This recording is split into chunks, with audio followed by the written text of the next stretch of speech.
There you go. There we go. That was easy. Yeah. I'm Pat. Oh, are you starting? Yeah. Oh. Is that okay? Do you want me to start over? No, it's fine. It's fine. Hey, I'm Jeffrey. That's fine. Oh, what are we talking about tonight, Jeffrey? Well, see, this is why you usually don't. You're right. We Right usually when you start a think- conversation. You usually before- like warm up a little bit, Yeah, well, it was all instead of, looking for bear, like- and so I like- just had to hit the fire button. you know. And So usually you're making coffee, so you got that knocked out early. right. So Yeah, and sometimes it sounds like you got up like 15 minutes before the shit started. Sometimes so, I that mean, happens, man. So I don't know what it is, but Sunday afternoons are just lazy days at my house, and so sometimes I fucking fall asleep on the couch. So No, that's not an indictment against you. It's just that I know that it takes my brain at least a couple of minutes to kind of wake up. So Yeah. that's sort of the process. So, I had to drive over here and not hit a bunny, so I'm pretty alert now. are you Yeah, I guess. really? Do the times tables by 11. 11:22. That's easy. 33. No, not 11, but yeah. Oh, okay. Yeah. But you have to 33, start with 44. one. Okay. You have to 11, start with one. 22, 33, 44, 55. Rinse, repeat. Right. What's 2 times 11? 22. What's 2 times 11? 22. What's 2 times 11? 20. What the fuck, mother?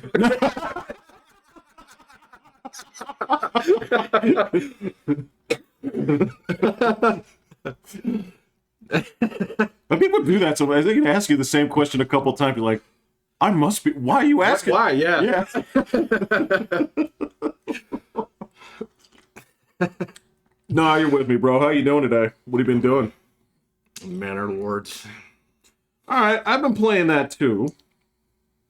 It's got its hooks in me so deep, man. It's like that first week that I played Skylines, and I was like, oh, I can't figure this out. So yeah, it's like I like it because it's on a much smaller scale. Yeah. So Yeah. you know, so you can kind of watch what's going on, so a little bit better. But man, some of the shit in that game is hard. So I don't know. I'm getting better at it. So Well, I haven't really fucked with the combat yet. the combat's kind of goofy, but it's fun. Yeah, I haven't really screwed around with that yet. I figured out, the mechanics of like all the town building, so that all makes you got sense. me beat then. So 'cause I'm still struggling with some of that. I don't know how trade routes really work. So You just buy it. yeah, so you buy it and then but then why do you put people in the trading post? So Okay, so more people in the trading post. Basically, it's the same thing with any kind of building, right? It's either going to like increase the production or increase the speed upon which actions happen. okay. Well, I figured that out with the stables. So There is that. Same Yeah. thing goes with the warehouse and the granary. And, oh, you gotta have a guy in there. Yeah. I figured that one. I was like, wait a minute, this motherfucker's gonna walk a mile and a half with one fucking, rump roast of deer. So Yeah. whereas Yep. this dude's gonna take his little cart and go pick up 5. It was Yeah. like, okay, that was something I felt proud of myself because I figured that out. So Nope, I gotcha. So that's how that works. And the only thing so with the trade routes, all right, so you have the things that you have to purchase trade routes for certain kinds of goods. Because they're not going to trade unless you buy it. like what? Shoes and Oh, you can make those, but yeah, I see what you're saying. no, Yeah. to sell those. Oh, I got it. Yeah.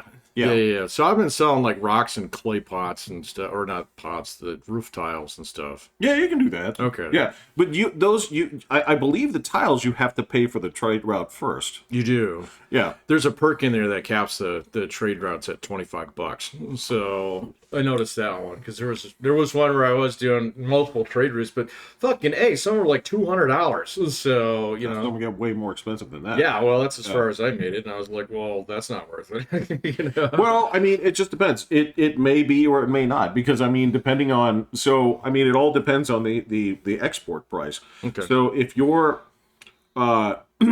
if you're kicking out dye at 3, right? Yeah, Which is fine. I mean, that's what gets you going in the beginning. But it's easy to make.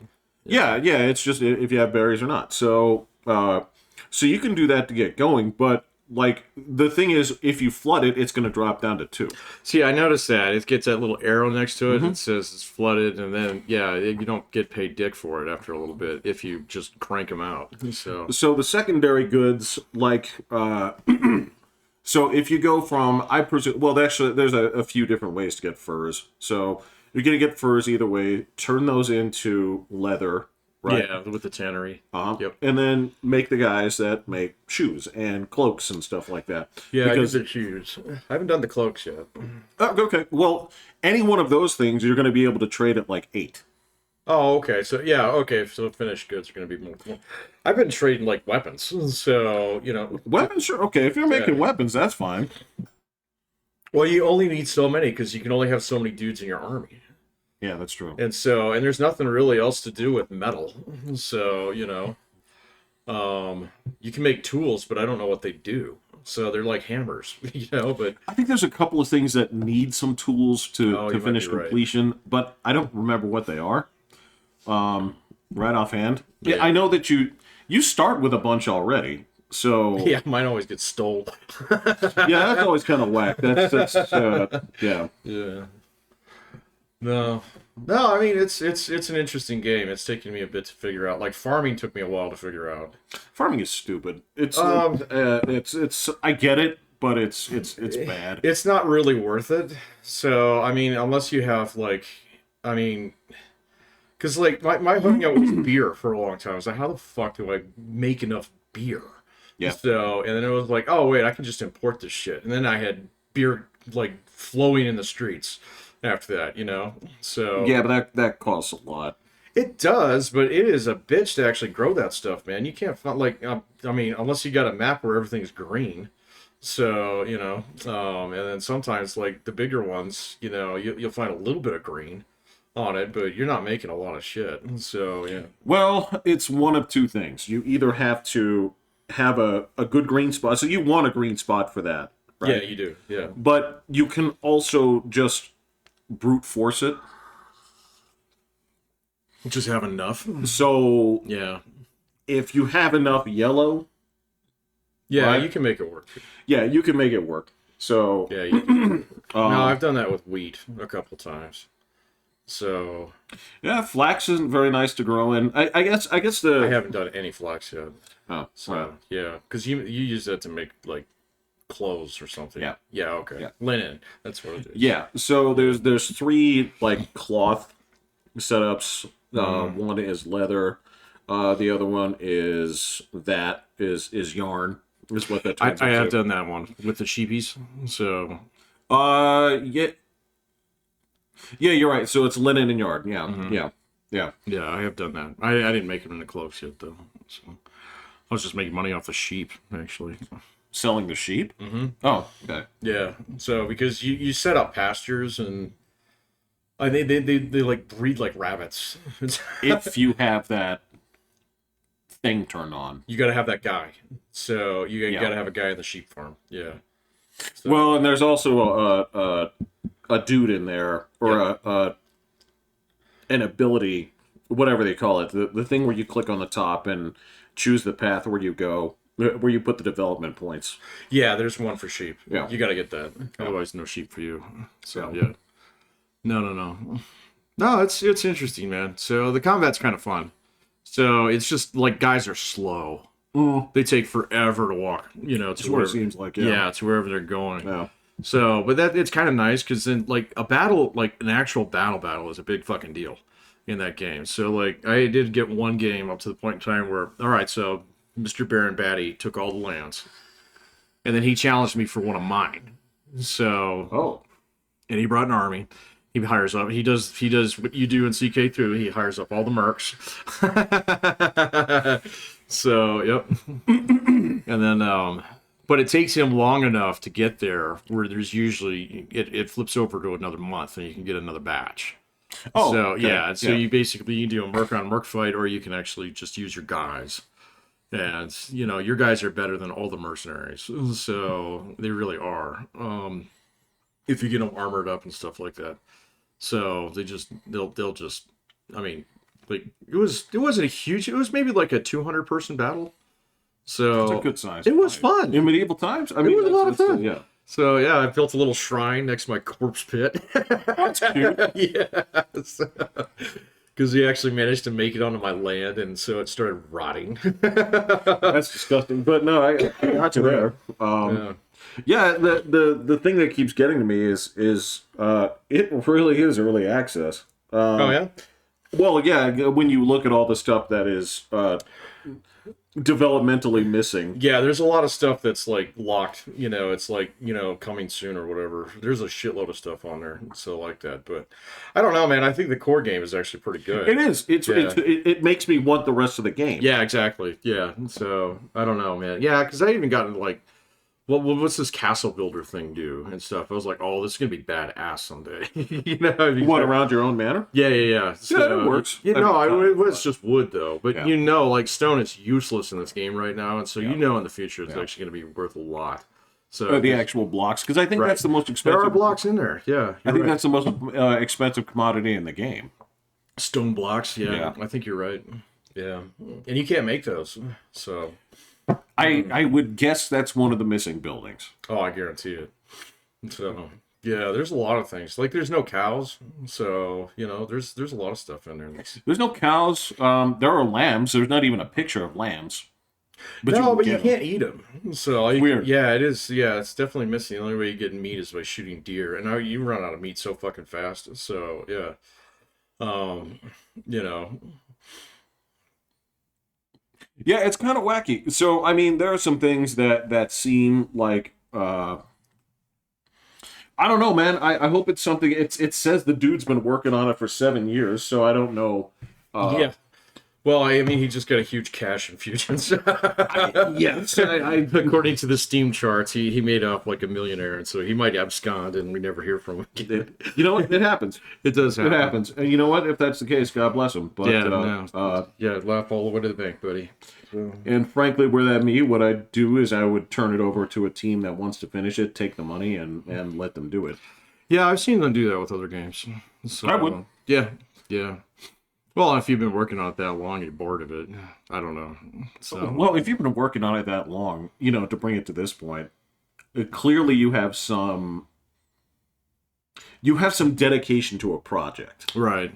Like I've started projects that didn't last the afternoon, right? Mm-hmm. Where you're looking at, you have the grand design of what your backyard is supposed to look like anyway. Mm-hmm. And then as soon as you notice how hot it is, 2 hours this in, one's done. Yeah. Let alone 7 years worth of project. So yeah. Yeah, you don't even put it the wheelbarrow back. You just leave it out in the backyard. Yeah. Well, that's the other way that you can let people know that the project is ongoing. Right. Yeah. Right. So is the wheelbarrow out? Remind yourself. Then yeah. It's like it's Christmas, Jeff. Right. It's decorative now. Yeah. Yeah. No, I'm. Yeah, that game's got its hooks in me pretty good. Right It's now. really cool. It's really cool. It's fun. It's just the unfinished parts make me want the rest of the game because I know I'm going to hit that. It's just an inevitability where I'm like, I know I'm going to hit that point where this isn't done, and I'm going to be upset. Yeah. Well, I haven't finished the game yet, so it's a lot of fighting. So to get that guy off the map. So yeah, I don't know. So I did a peaceful one for a bit. Mm-hmm. It was boring. So yeah, but that's how you learn the mechanics. It is how I learned. You can't figure out the mechanics when you're in the middle of fighting. No. So that's what I found out. Yeah, no, but even the fighting, like the thing that I didn't like about the peaceful one was, and I don't know, maybe this is in the settings, but there weren't even bandits. So you can turn those on and off. You can? Yeah. Okay. So, you can mess with everything in the sliders. Okay. Yeah. So because it was kind of like, all right, well, this is a test game now. Pretty much. Yeah. So, but then the one where the guy's taking over the land, he doesn't build anything. So, he just hires mercenaries and sends them at you. So it's very basic. So, but it was like, oh fuck, that's a lot of guys. Kind of moment. Right. So, and I mean, I have had my shit burned down a couple times. So rough. it sucks, man. Yeah. So, unfortunately, I mean, you can recover from it fairly quickly. It just depends on how many of your people they murder. So, which sucks because then, yeah, it's like, oh, little Timmy's the only one left in his family, man. His parents are buried in the church. That's the times they lived in, buddy. It is totally the times they lived in. Yeah, the first couple times I played it, I starved a lot of my people. So, Food. Okay, so yeah, there were parts of it that I don't want to say it's unintuitive. Some parts are. I'm not going to say that they are. They aren't. There are certain things like, yeah, okay, I can figure this out. There are other things that just like fucking click everything. I don't know. Maybe something will work. Things that again, upon like a final version, you would expect on, right? But in the meantime, just like fumbling around is not. It's not that difficult. no, and there's not that much stuff. So, I mean, it is and it isn't. I mean, it's the best way I can categorize this game is the type of game it is, where it's I have this, this needs that, but this needs that, but this needs this and that. right. That's the type of game. It's exactly that type of game. Yep. Yep. It's like Skylines with the industries turned on. So, Yeah, and I never played that. yeah, but it's very similar to that. It's like, okay, you need storage for this. This is an input for that. Okay. You don't store food where you store, tools or rocks. Exactly. Yeah. Yeah. So, well, Colonize was kind of like that too, even way back in the day. That was one of the best parts about that game. So, It was. In many ways, this actually kind of feels, similar to that. I mean, there is something weird about the first aspect of like house building, or that's whatever a they little call getting them. used to. Yeah. But once I got the hang of it, it was like, okay, well, so yeah, I understand what this is, and it's basically about attracting as many people as you can in. That's the name of the game. When you can actually fill out a farmhouse with 8 people, yes, farming becomes extremely useful. The same thing goes when you get 4 people in an apiary to make honey, that kind of I stuff. haven't tried that yet. Yeah, I I'm mean, to try that one. again, it's the whole thing where you say like, all right, well, these guys thrive off a diversity of things. I can't ignore any part of it. There are things it wants to push you in that way. It wants to push you in this way where it wants to make you think that there's a lopsided element to it, but that's not really how it works. What do you mean by that? Well, it wants you to. It keeps wanting you to look at things and think that these are bad options, and that you should wait or hold out for a better option. Okay. So, say for example, like when you build those plots and you get them to level 2, right? And you first have the menu, and maybe you've gone ahead and set this up where you're like, all right, I can do the apples thing. They take a while. So They do, You but do get a shitload of them after a bit. though. that's exactly it. Is you start thinking like, okay, well, apples are the answer. It's like, well, I mean, sort of, but They're an answer. but that's the thing is the game actually won't let you get through just by saying like, well, this is Appletown, right? Right, yeah, no, okay, so that is one thing that I did figure out about Yeah. the food and the variety of food. That actually really fucking matters. Huge. Well, and it's not just for, so I actually, I did a little bit of testing on this to see what was going on after I starved a bunch of guys. Okay. Fucking Unit 731 over Right, or whatever. yeah, totally did, yeah. We dropped fleas on you guys.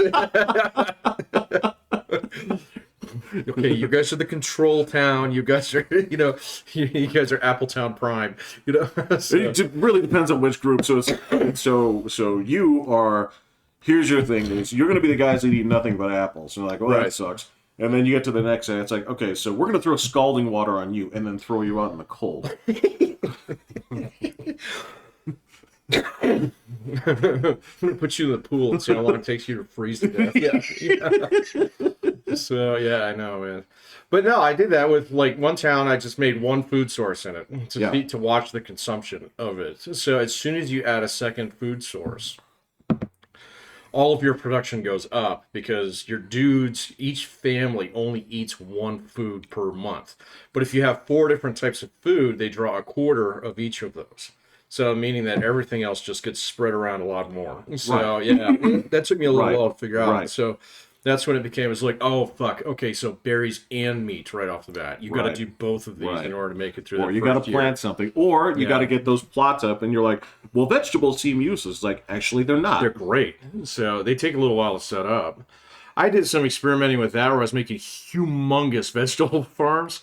So I thought it was a great idea, but the dudes spend the entire fucking day in their vegetable gardens, man. Yeah. And the other things that it doesn't tell you is when you build like the shops in level 3 and stuff, it doesn't tell you that that's taking a worker away. Oh yeah, permanent. I was like, Where's my yeah? why can't anybody move the ox? Why do we have negative logs all of a Yeah, sudden? yeah. I know. Yeah. Um, So that yeah. I figured that one out. But yeah, that's the thing where, okay, so normally in games like that, what I can do is I can say, all right, well, if I can put the Earth Raper 5000 to the ground, right, and say like I'm gonna Fresh out of the box. Amazon's choice, Right, Amazon's choice. Yeah. So right, you got to use it up before the warranty expires. Yeah. right. No. What is the time limit on Steam games? It's like a 2 hours or something. 2 hours. Yeah. Okay, so you got to get your hour and 59 minutes out of the Earth Raper, and so you That was CK3 for me, man. Just got in, I was making my dude, and I was like, how much time do I got 30? No, we're done. I can't do this right now. yeah. So most games, I can basically take an exploitable resource and just basically pump that to the top, right? And so what I'll do is I'll usually take that, sell that, use that, whatever it is, Right. and then let the market handle the rest. But the discrepancy on the import-export makes that prohibitive. It does. So it really penalizes you for missing parts in your ecosystem, right? Yeah. So I'm like, okay, this I can respect. Yeah, or at least got to have decent substitutes. So yeah, Yeah. you can get along just fine without a mine. So Yeah. I mean, same Yeah. thing. Like I've played on maps that have absolutely shit-tacular soil on them, and it's like, you know what? I can import that shit and I can sell sheep. And so Exactly. we're gonna Yeah. be fine. Yeah. So and you start looking at some of the things like, wait a minute. So if I have a farmhouse, we can thresh our own grain and then run it through our own windmill. Yep. Okay, and the grain is way cheaper than the flour to import. Okay, this makes sense. So there are solutions. Yeah, it's kind of nice. Correct. So And it's not it's not where you jump on the map and you say I lose. I know, and Right. oh my god, I am so happy that low rent housing isn't a solution, isn't the only solution in this game. I was like, I don't want public fucking housing.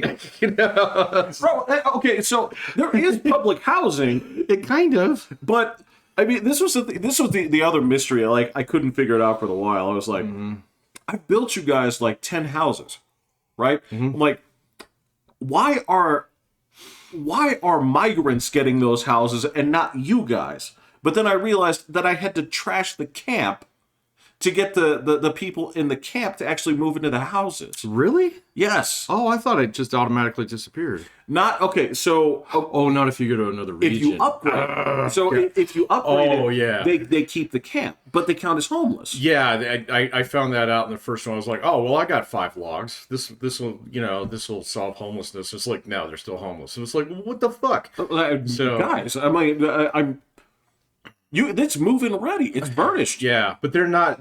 So like the thing that I noticed about that is they don't consume fuel when you do that. Is that so? Yeah, Oh, so that's but kind of it's the a shitty rub place to behind it. live, though. It is a shitty place to live, but think about it. If you have another region on the map, all right, you don't plan on building a big fucking town there. You just want to like shoot all the deer. There you go. There's your solution. So, because I haven't done too much like testing or experimentation with multiple towns on the same map, so I just built a big one. So Okay, so I've front ranged it where, like, there was one town up on the north side, and then one town on the south side, and they sort of squished together. oh really? It got that big? Yeah, well, because there's a lot of times these maps have like sort of an ingrown powers, Boulevard, if They so to kind of speak. do, yeah. The King's Road, the King's Road is So Powered it just sort Boulevard. it just sort of Yeah. becomes the I-25, and you eventually have that Denver, Castle Rock, Right, Colorado you get a Springs. Buc-ee's. Yeah. Yeah, yeah. Well, that I haven't done that yet. that and the other thing is eventually, like with all these games, they're like, this is so wildly uncreative, but here we go again. Like, well, if I divide this into grids, Right, and I section this all out as soon as the game starts, I'm like, all right, this is fine. This will actually, I've got resources here, here, here, and here. You plan ahead. This is the thing about.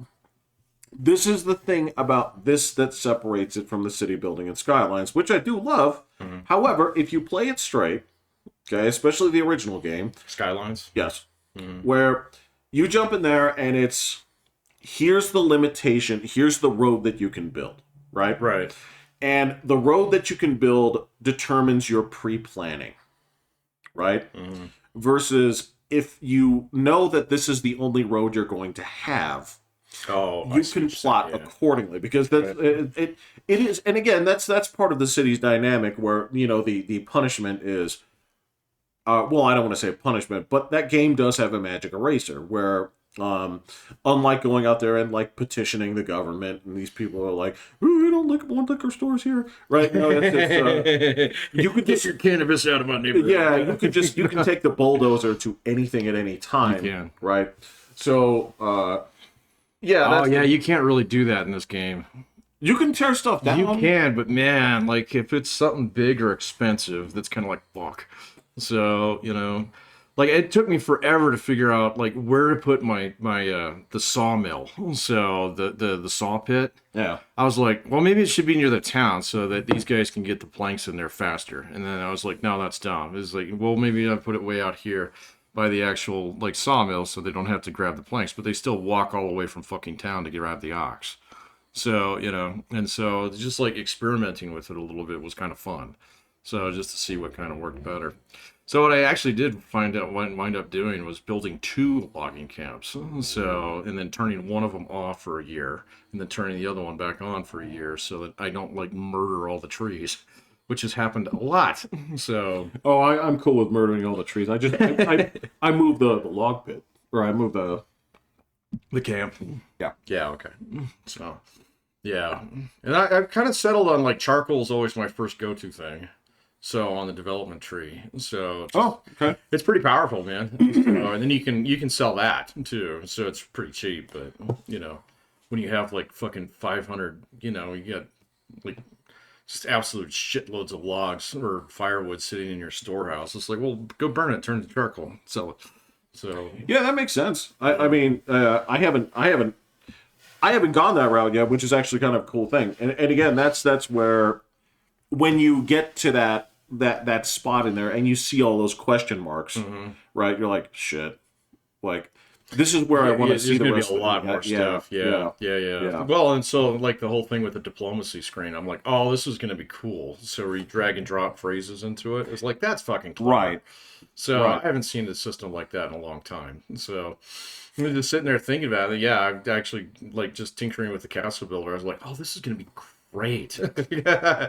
Imagine you have to siege a castle at some point in time. That's what I'm talking about. Yeah, there's a component of this.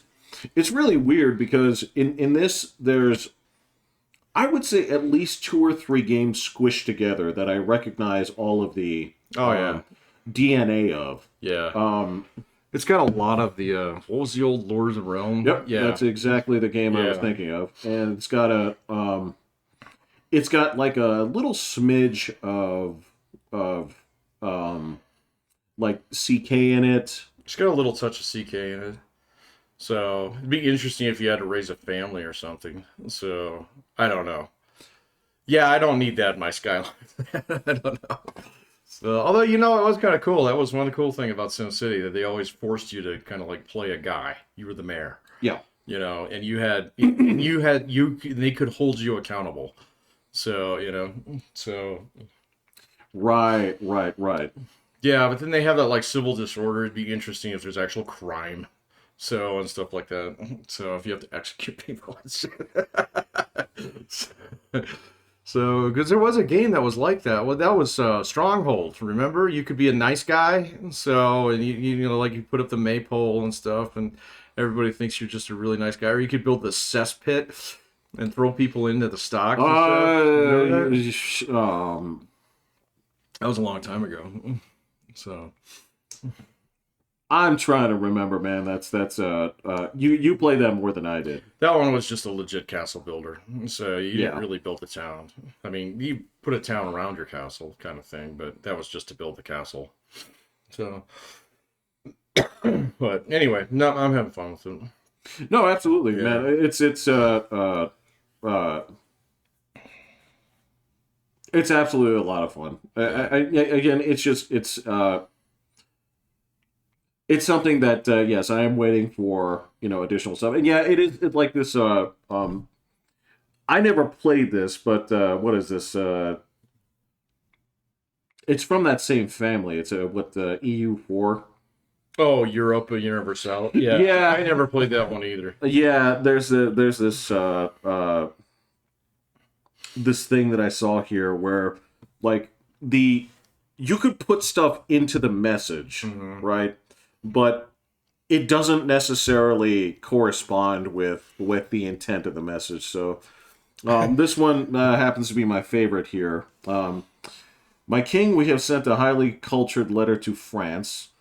L plus ratio plus get PUs plus touch ducats plus unholy plus excommunicated plus shit trade plus invaded plus embargoed plus pay tribute plus low prestige plus don't care plus get allies plus cope plus trade plus you lost war plus kicked out of Holy Roman Empire plus warned plus no new world knowledge plus rated plus shit heir plus shit king plus colonized plus cry about it plus get married plus cringe plus no missions plus vassal mad plus get rebels plus bad army plus bad navy plus ratio again plus What the fuck is this? plus no crown lands plus shit generals plus skill issue plus too bad for rivals plus low tech plus didn't ask plus no ideas plus bankrupt plus coalition target plus shit advisors plus STFU.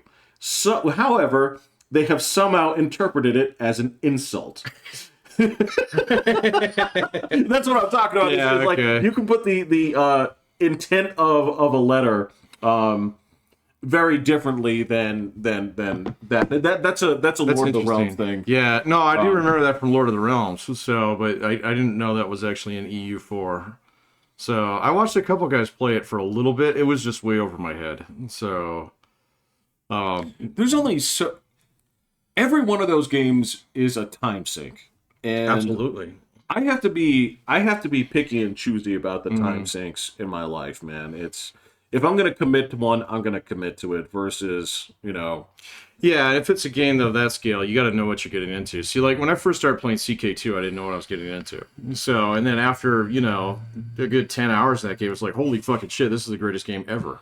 So, kind of thing. That was a perfect rig game. That was how I got to play it, was on those 12-hour nights. Yeah, I mean, you could just let it run. So, yeah, Yep. and if you had to walk away, it was no big deal because it's all turn-based. So, but that game, like all those Paradox games, EU4 is the one that I didn't play.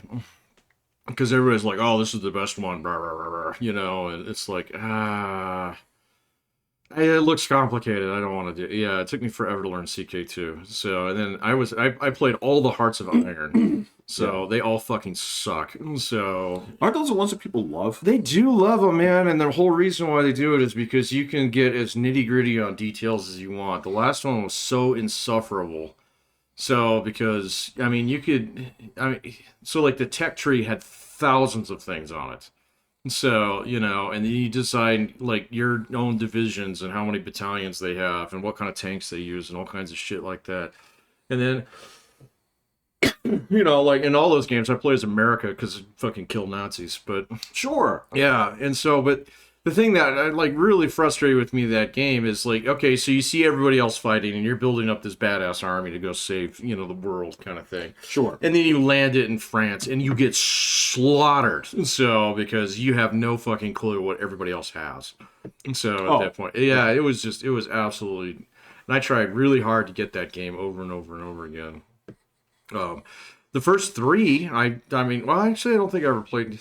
I don't think there was one of the three that I didn't play. I know I played the first one. I don't think I played the second one, but I did play both the third and the fourth one. And so, like the first one, I was great at. And so the next one that I played, 3, it was kind of getting that way where it's like, this is a little nitpicky, kind of like, this is not as much fun. And then the fourth one was just like, oh, we're gonna take all the fun parts of the game, throw those out, and focus on all this like little, niggly bullshit that World War II nerds love. So, and you're gonna sell 1 million copies. And I was like, okay, fine, I guess you guys win. So, well, no, that's the Pandora model not understanding me. Yes, Yeah. That's That's exactly. oh yeah. I see that you like shitty music. Would you like some more? Right. It's like, no. My apologies. I liked all of these things about the game, and you promptly took them out. See, and that's what happened. Like after playing CK2 and just absolutely loving it, they came out with that Rome one, and I was jazzed for that game. What was that? Yeah, that's called Imperator or something like that. Something like that. Yeah. And they took all the things that made CK2 really good and fucking threw them out. So, and then replaced them with like stuff that was just like, well, we're trying to model Rome here.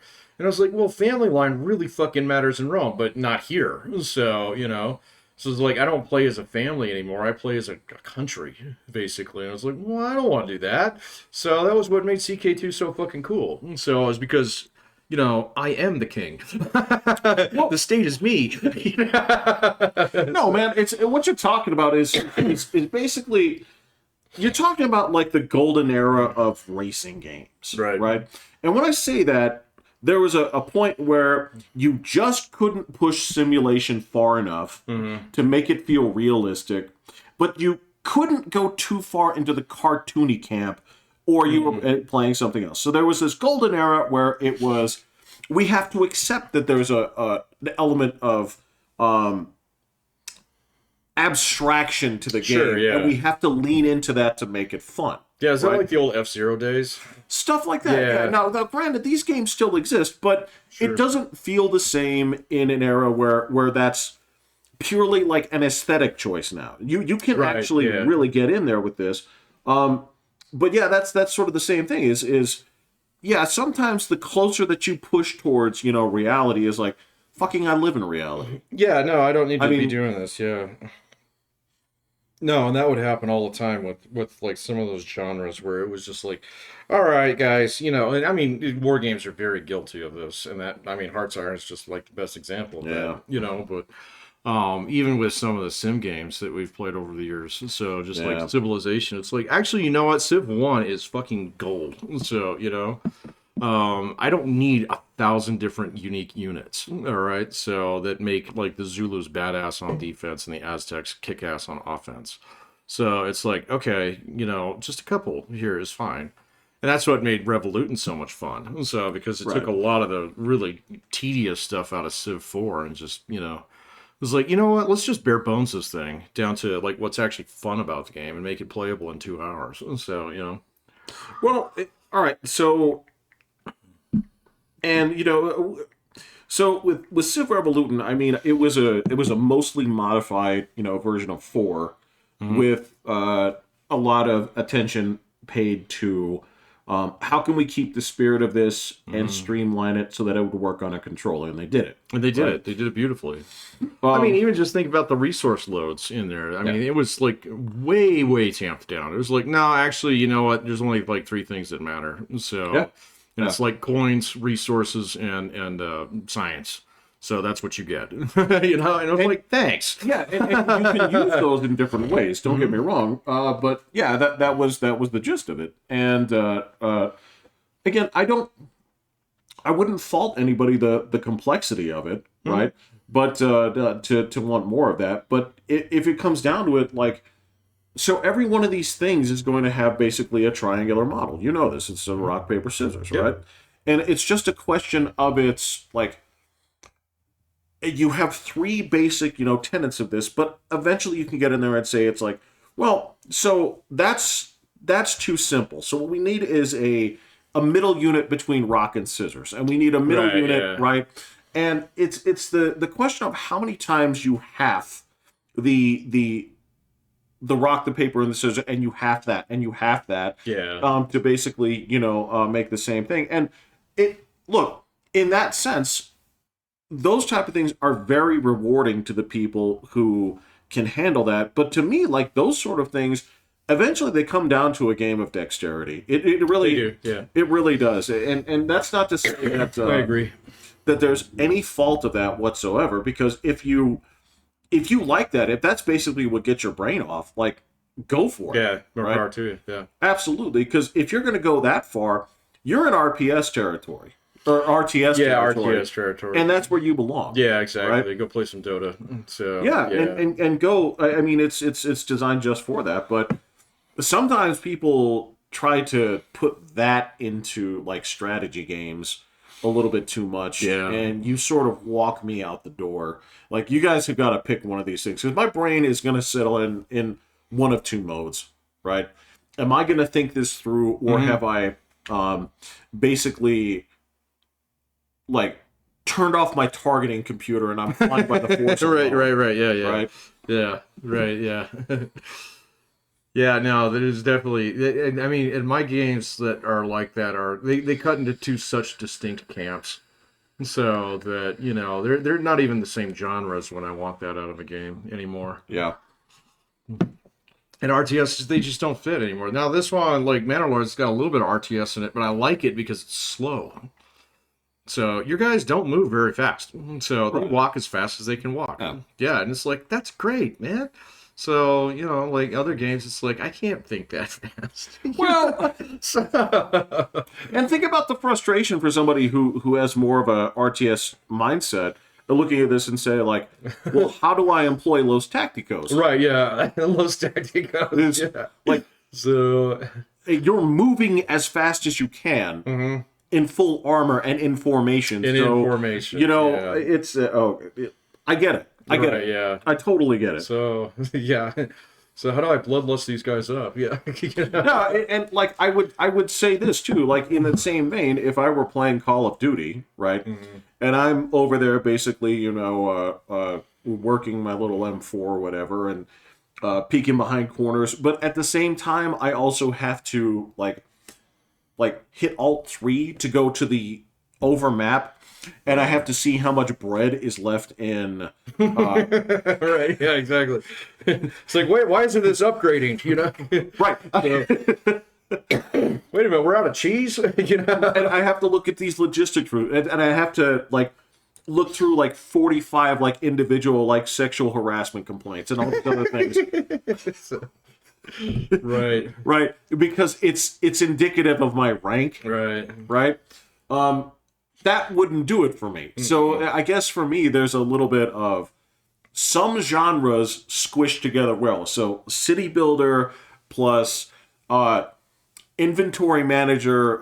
I'm sorry, this was I used to call it Lee Trevino's Inventory Manager 2009. Right, I remember. Plus teensy bit of combat. Right. Those are things that kind of mash. They kind of overlap a little bit, yeah. Right. So right. Yeah, no, but I mean, yeah, you can't throw,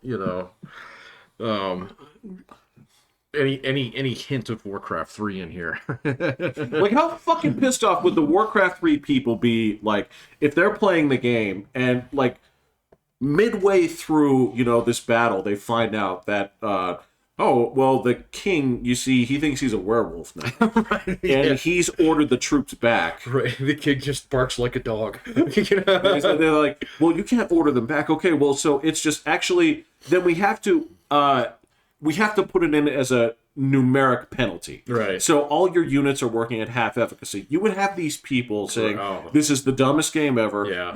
You've turned this into a complete game of chance. I'm like, You're right. You're right. Yeah. That's not what you came here for. No, that shit in CK2 really worked though. It was so much fun. So, that's not even a multiplayer game. No, it's not. Yeah. That's why it's fine. That's why it's great. Yeah. So no, I mean, yeah, just like certain things in that game would just throw you for a loop, and you'd be like, well, what the fuck am I gonna do now? So, and you're like, Uh, well, my solution is to start my own religion. It's like, well, wait a minute, I could be Pope. right, Yeah. right. So, Yeah, how many divisions do you have? you know, right? Yeah. The classic thing of like, well, for 1400 years, women's rights didn't mean shit. Right. Until I couldn't Until have my a son. daughter, yeah. Until my, yeah. Until I couldn't have. Actually, I had a son. He was 2. He died of like a dandelion bite. And It's okay. He's probably gonna be gay anyway. right, You know? my 2-year-old homosexual son Yeah. was bitten by a dandelion, and he died, leaving my daughter as the only heir because I died. Because I die. Right, Yeah. and then then she walked to Rome, and she took like the Roman handbook, and she said, "Well, show me in the rules Right, yeah. where it says a girl can't be pope." president, yeah. Yeah. Oh, that game was a trip, man. I might have to fire that one up again too. I know, Yeah. but if this has kind of gotten me in the mood for that thing, because there was a feeling the map feels similar. There's something that Yeah, feels, it does kind of feel similar. So and yeah, especially after all of my trips through Velen and Novigrad. yeah, yeah. No, I find myself trying to not create Valen. So I'm like, this place is gonna be nice. It's like, you know what? We want wider streets, you know, that aren't full of shit. You know? Look, I get it, Yeah. but it's still the Velen aesthetic. It Man. is, You jump it in there, is. and it's still just like docks and whores and Right. it just Yeah. constant coughing. Trumpets. Yes. Trumpets. Yes. Yeah. And morons. And you can hear the morons talking in the background. You can hear the more. Yes. So have you done the thing where you run around on the ground? So it's goofy, man. It's yeah. goofy as shit. I get It's it. kind of neat. I wish I could It's do that funny. in Skylines, Yeah, man. Actually. yeah. If you did that in Skylines, you'd crash the game. That's true. In the first one, it's okay. So in Maybe the not first the one, second maybe, one. but, Yeah. but So I don't know, man. They're still like they're backpedaling so hard on some of the shit. On the second one now, they made the DLC free. So because apparently it broke the game again. And I paid for the full package, and so I got it for free. And so, but it absolutely broke it. And I was like, fuck, man, I thought maybe they'd fix it. So, you know, but I understand that they have some leadership problems. they over there. do. They have leadership that's a little bit more focused on DEI at the moment than their game. From what I Yeah, that's understand. not working out for the industry. No, it's not working out for the industry, and Skylines is one of those things where you can tell that the devs in Skylines 2 definitely had their idea of, well, I want you to play my city. So this is how I think a city Right. should be. And it's like, fuck off Right. with that, man. So, Right. you know, if you're going to tell me how to play the game, then don't make a game. Make a goddamn movie. So, you know. I mean, you can get me a T-shirt that says "The Choir" because I'm with you. 100%. Okay, all right, I yeah. mean, yeah. You're never gonna get an argument. on it.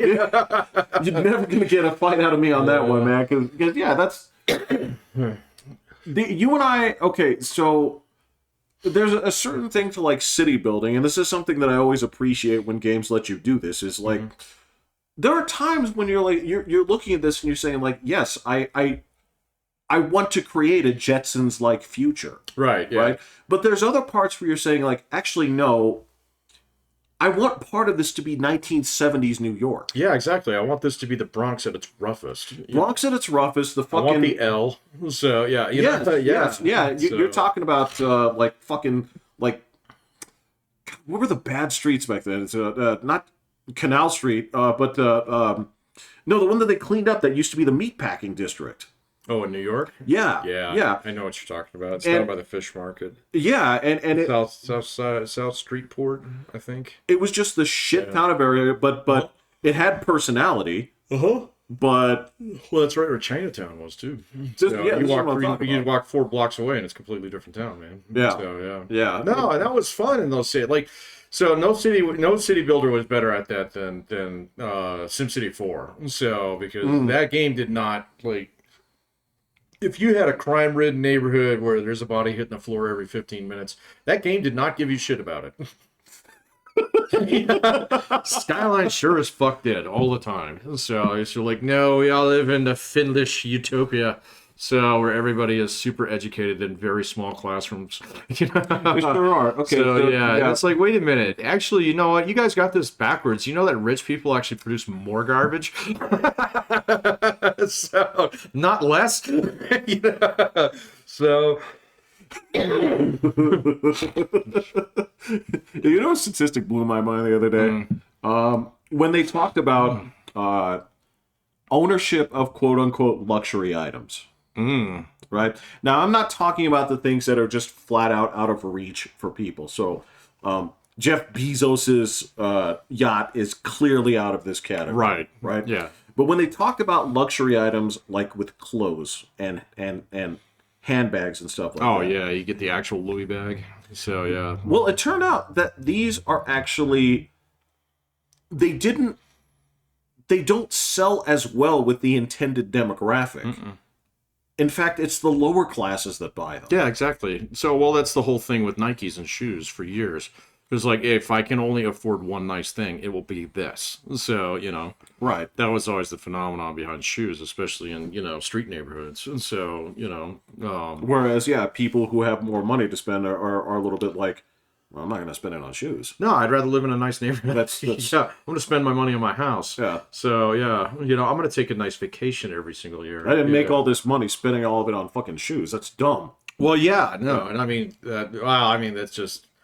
You get me on my personal finance fucking, you know, platform here. So, Wow.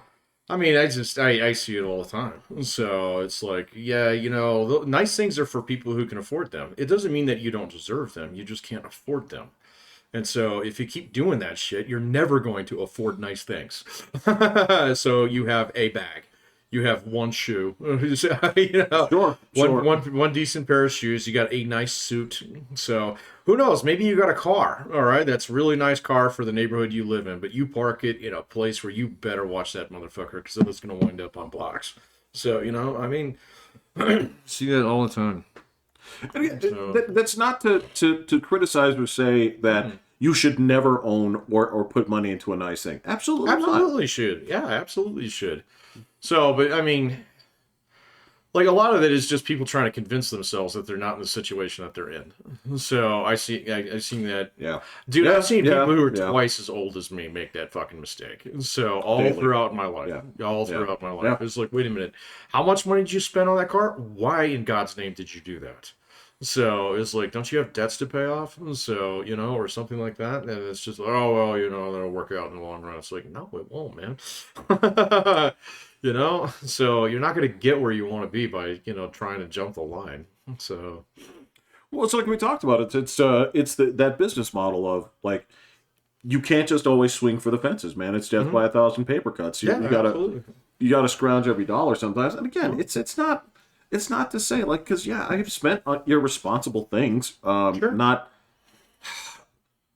Oh, I've spent thousands of dollars on beer. So right. I just pee it out. I don't keep it. Right. Yeah, you know. Right. So I'm just as guilty as anybody else. But I mean, I know my poison. I know where it goes. So you know, I've had other people that trying to give me financial advice. It's like, you don't even know how much money you make every single month, do you? You know, you can start to figure that out pretty quick. It's like, oh, you don't do a budget, huh? So I mean, you don't have to do it like spreadsheet style. So, but you should have a pretty good idea of how much you make every single month and where that money goes.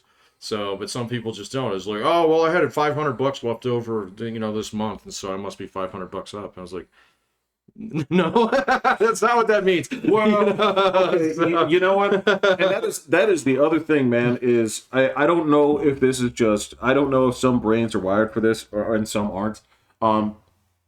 There is and I've gotten caught up in this too, where it's. You don't notice where it's like, oh, okay, well, this costs $50. I have $500. So, well, this costs $50. I have $500. Then you see something that's like, just $25. Well, I have $500, right? And then something else costs $35. Well, I have $500. You do this over 2 weeks, right? Yeah, you don't notice your balance is going down. Yeah, because it just doesn't line up with the figures that you right in your head. And I don't know, like, again, it's happened to me, right? It's happened to way me. more aware of it now. Yeah. But well, we went through poverty years. Poverty years treat you to I guess tighten up a little bit, man. that's true. Yeah. So and then even that, like, there's a lot of things that I just can't justify spending money on, So, but like before my poverty years, would be like, oh yeah, we'll pay that off next month. Now it's like, actually, you don't fucking need that, bro. So, it's like, go spend your money on something you actually want to spend it on. So. Yeah, and somebody could look at you and say, like, I can't believe you spent all this in beer. But I mean, so I get it. Because the problem is, if I take that conclusion all the way to its end, unfortunately, I end up living what people would call like a very pious lifestyle. Right. Yeah. Right. Where it's like, so what do? It's like, well, I didn't need the television when I could pray. Or it's like a radio to God. And you start to look at all these things that Nikes are just the name. It's like, actually, they're a pretty decent athletic shoe. Yeah. And these Keds that I'm trying to use on the treadmill are really fucking up my knees. Right. Yeah. So yeah, that's it. There comes a point to it where you have to look at it. It's like, no, I am not in a monastery. I'm not anything like that. So finding the balance, and again, not judging people, but you can tell when people are like, they're fuck ups. But you can totally there's always so many hints. It's not just that gives the hint, the designation that somebody's a fuck up. Yeah. It's a pretty heavy indicator. It is a pretty heavy indicator, but like a lot of people, they have a lot of different tells. Yeah. So like if the general demeanor of their stuff doesn't match, so explain. So if you drive a really nice car, but you wear fucking like sweatpants, kind of thing. And I mean, you can have nice sweatpants, but it when they're nice. Okay. So, or the same thing's true if I've known people who were like house rich and cash poor, kind of thing. And it's like, yeah, you probably live in a house that's a little bit big for you guys, kind of thing. And so you just bought that one because, you wanted to be in that neighborhood, yada, yada, yada. So, but then, you just can't support that lifestyle right there. So, or somebody talked you into it, or I see that happen with cars. I've seen that happen with people who lease things. So, and what's funny is leasing. People have done it with phones. So leasing can be like the smartest thing that you can do, depending on your situation. Leases are for rich people. So yeah, Well, I mean, like if there's. I would argue that there are plenty of times when like leasing a car is the right decision for a family. If you're gonna put a shitload of miles on it, absolutely. Yeah. So let the dealership eat that, because you're basically gonna depreciate that car down to nothing. So the other thing is, like, my father-in-law leases cars, okay, but he's rich, okay, he can afford to do this, and he likes his Mercedes, and so they come out with a new one every 3 years. That's the one he wants. That's the one he wants, a brand new one. And so he goes in and he swaps his car in, but I mean, my father-in-law is the last person in the world who complained about high prices right now, though. So, because he's kind of like, well, okay, I mean, I still eat steak. So yeah, there's reasons why you would do a lease. The thing is that most people do it backwards. So they get the lease when they're poor. You never get a lease when you're poor. So, you have to do it when you've actually got some, because you're going to eat the depreciation on a lease. You're not building up anything in an asset. So, yeah, but the question that would also require you to look at the math, because if you're doing this when you're poor, there's a chance that you don't have very good credit, and the loan option that you're going to get could be shitty. It could be. Yeah. It could be something where over time you have basically spent as much on the asset in the worth, for trade. And so, I mean, it could be, but if you're like that poor, I mean, you need to start looking at what kind of car you're going to get. So, I mean, if you're so poor you can't scratch $2,000 to get a fixer-upper beater, that gets back and forth between work. There's that. You've got bigger problems than whether or not you need a lease. So, Yeah, but I mean, it just... I guess the thing is, it's just about situational awareness. Sure. This is the tough thing, and I'm sure that you've come across this as well, right? Mm-hmm. And it is like all things, is evaluating the situation, and not always like looking it like again it's that same fucking like Chinese guy. It's like, oh, you see this boat, Right. you see these bitches, they my bitches, right? I forgot about that guy. Yeah, we talked about him a while back. Yeah. But there's this thing These bitches, my bitches. I come to this country with no bitches, now I got 10 bitches. And guys, that's him. That's I'm not. that is him. That's the guy, Yeah, right? yeah, I am not no, just it's not picking a on an stereotype, ethnicity. yeah. That's him. So, no, Look him. I don't remember his name, but you saw his. I don't commercials, remember man. either, but I do. He'd see his commercials on at night during Adult Swim and stuff. And somehow it wasn't offensive back then. It was. It was kind of funny. But but that's the thing is people look at some kind of model and they say, I should emulate this. Yeah. Whereas your situation doesn't call for emulating that, right? And I don't know. I guess that's something I've gotten out of as I go. It's the same concept as I think the whole idea of what we used to have back in the day was quote unquote role models. I think that's a very flawed principle to start with. I think that's something that fell apart for a reason. Yeah. I mean, but that was a long process too, and so now the train's just arrived at the station. So, but like, I don't know, man. There's still people out there that absolutely positively look at role models, particularly like in the billionaire class and stuff like that. It's like, oh well, and it turns into one of two things. It either turns into emulation or it turns into envy. So, well, that and it also deifying people is a very bad idea no matter how you slice it. Because look, there was a long time where I could say like, wow, actually Bill Cosby seems like a very good role model for the community. Hey man, they let him out of jail. They let Harvey Weinstein out of jail. I don't think they let him out. So he's out. Is he? I thought they let him out so they could go serve his sentence in California now.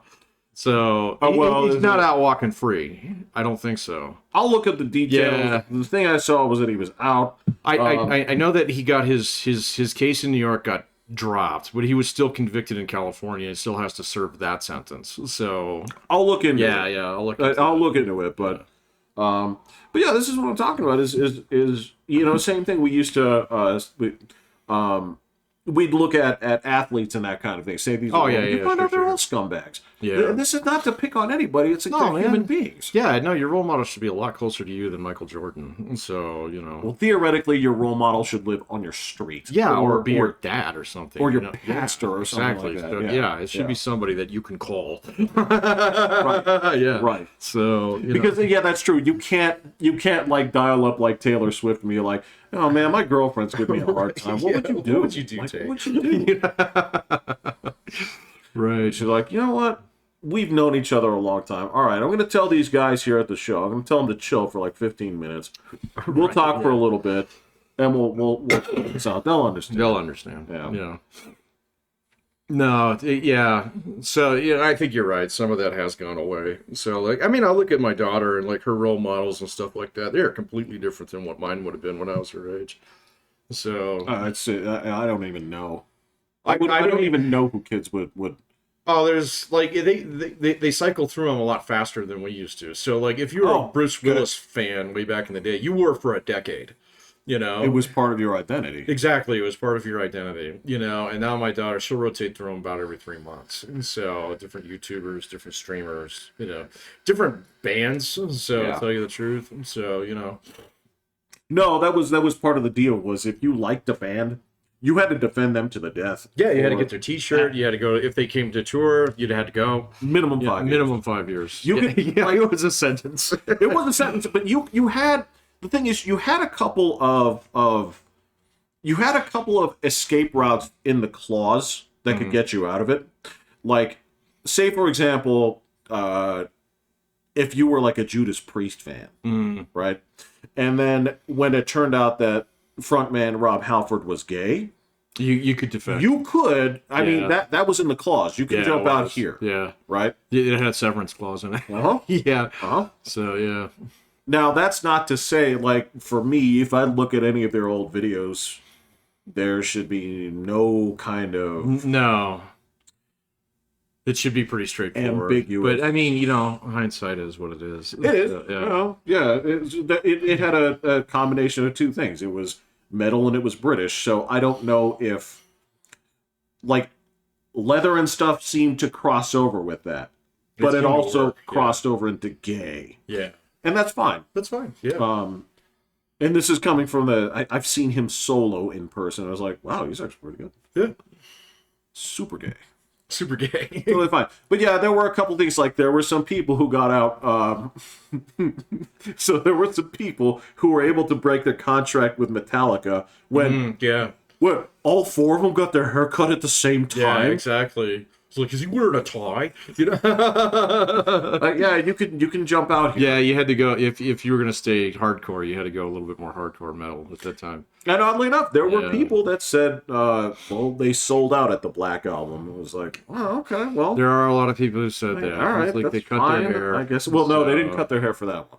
The Black Album? I thought they did. No, it was Load that Okay. they cut their hair on. But there were a lot of people who said that these were radio-friendly tracks. Well, and that's after they had a new bassist at that time, didn't they? Because the other guy got crushed by a bus.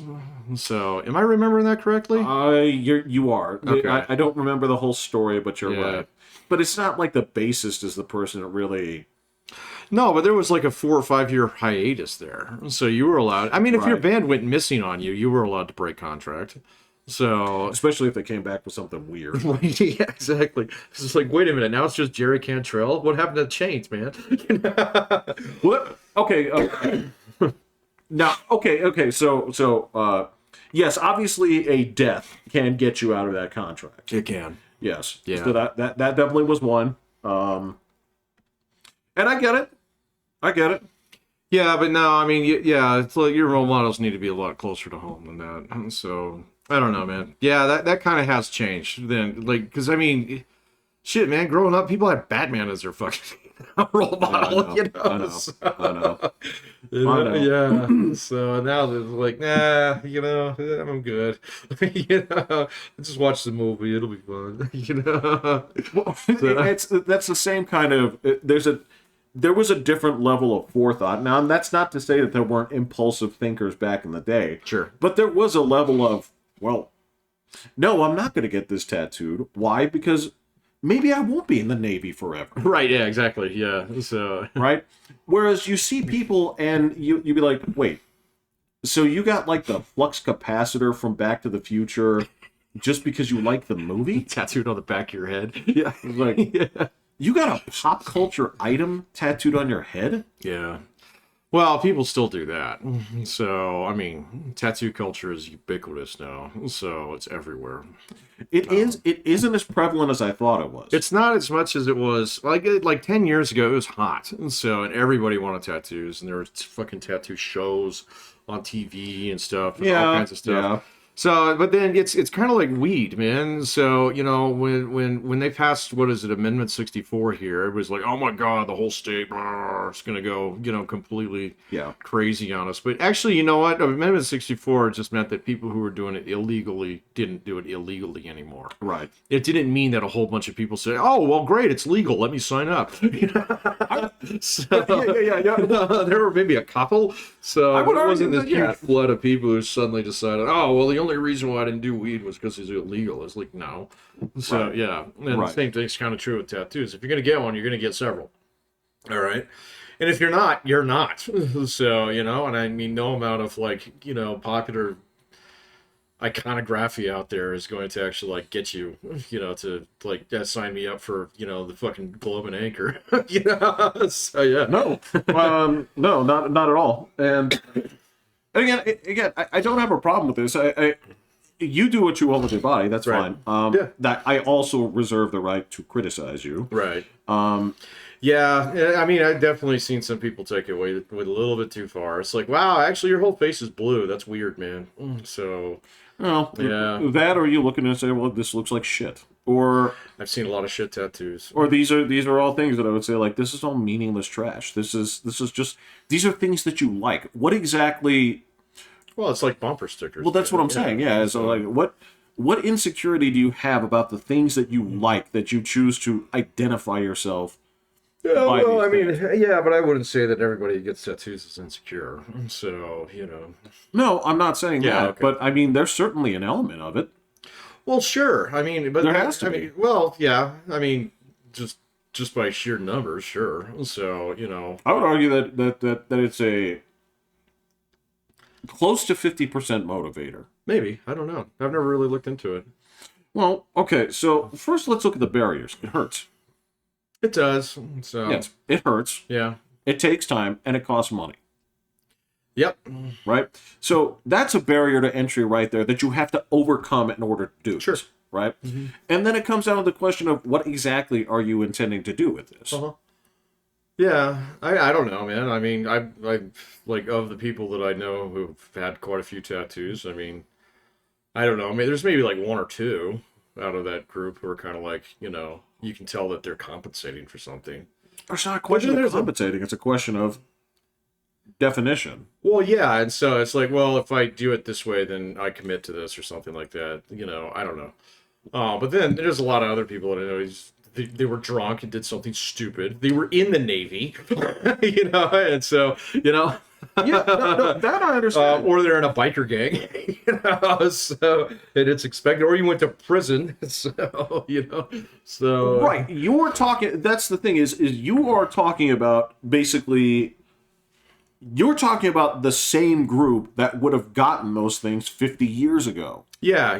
What we're talking about here is basically, well, I got to throw it out here, women. All right, now I'm not picking on women, but what I'm saying here is historically that was not a tattoo group. No, but it became okay, and so I mean, absolutely, the denominator would increase at that time, Right, Yeah. the denominator increases, but all of those groups that you just mentioned there, not biker gangs, not No, statistically speaking, not in jail, not part of the Navy, not part of this, right?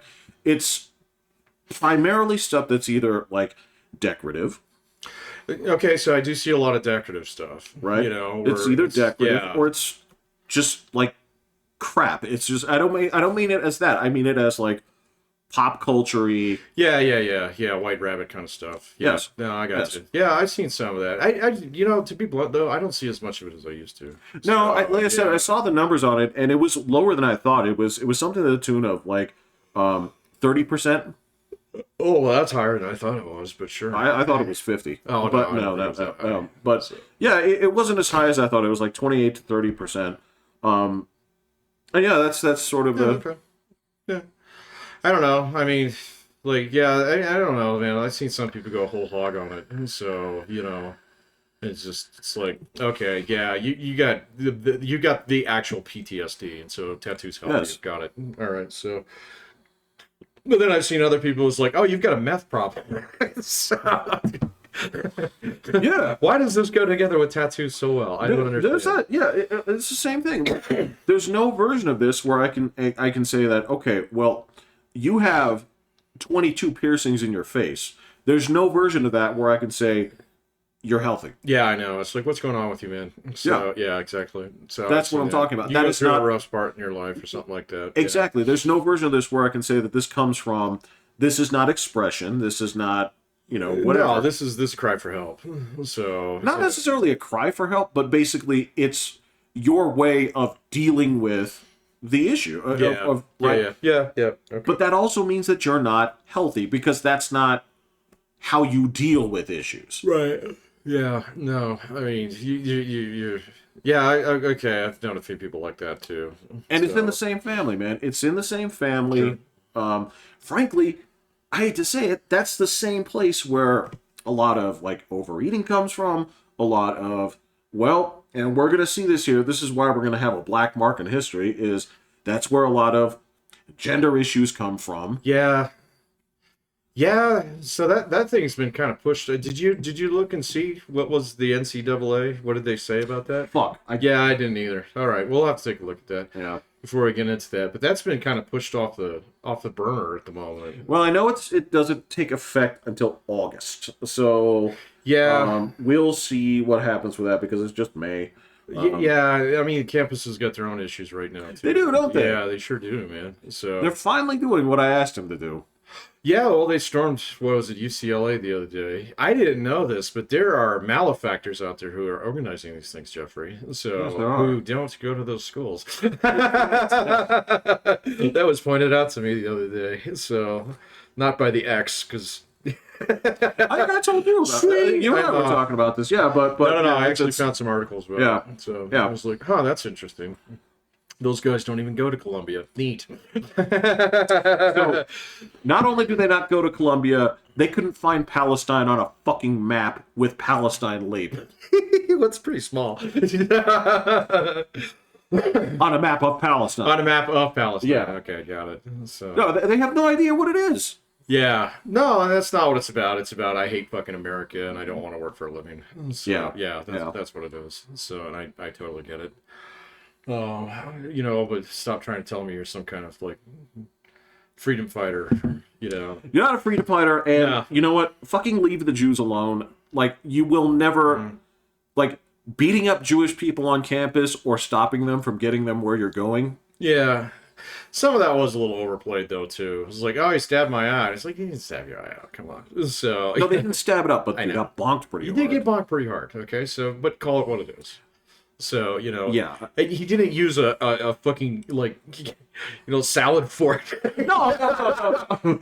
Pluck your eye from you, right? Yeah. So, I know it's the long one. with the two stickies? Yeah, so that you slice ham with? Yeah. Or work the barbecue with, yeah. No, man, but then Congress last week did that crazy thing with the anti-Semitism. I think it completely pissed me off with that one, too. What the fuck are you guys I know, it was like, oh my god, you guys were harping about this being in the other direction last week, and all of a sudden, turn this bus around and put all the Republicans on it. It was like, oh, you guys lost the plot. You blew it, kid. You blew it. You blew it. You could have been something, but you blew it. Christ, man. It's yeah, and I get it. Look, and because I've been on this, like, my band is no longer, metal or anything. It's my band is now like the First Amendment, right? And has been for a while, right? And so I understand that spot becomes increasingly popular and unpopular every 5 years or so. It's a fucking weather vane, man. I get it. Yeah, I get it. I mean, the rooster points in the direction that it's the wind's blowing, but it doesn't go. But I've never seen it flip in a week. No, it did. Yeah, I mean, it was like fucking full blown F5 tornado warning going on here. So. Yeah, no, it didn't even take a week, man. It took like 2 afternoons. So, and then they flipped on all the others, just like, oh yeah, that FISA thing, let's do that again. It was like, oh, you fuckers. So you were doing that while we weren't paying attention, weren't you? So. Oh yeah. So, no, there was a bunch of stuff like that. It was just like, oh, okay, all right. The fucking thing that got me this week. Doesn't matter. Oh god, the thing I got linked to this. The video was, of course, it was made by a UK person, and I can't remember the exact title of it. You may have watched this, but because it made the rounds around the internet a while ago. It was like, how did Americans get so dumb? Oh yeah, no, that was great. So, he made another one like the week before that were like, why America is awesome. So, right, but yeah, the generalizations in that video are so bad. Oh, no, it's satire. It actually is. So... Read the comments, though. Oh, the comments are stupid, Jeff. You cannot do that. Man. You cannot do that. So, comments on YouTube are so useless now. Like, 90% of them are bot-generated. So, especially if you're doing anything that's even remotely controversial.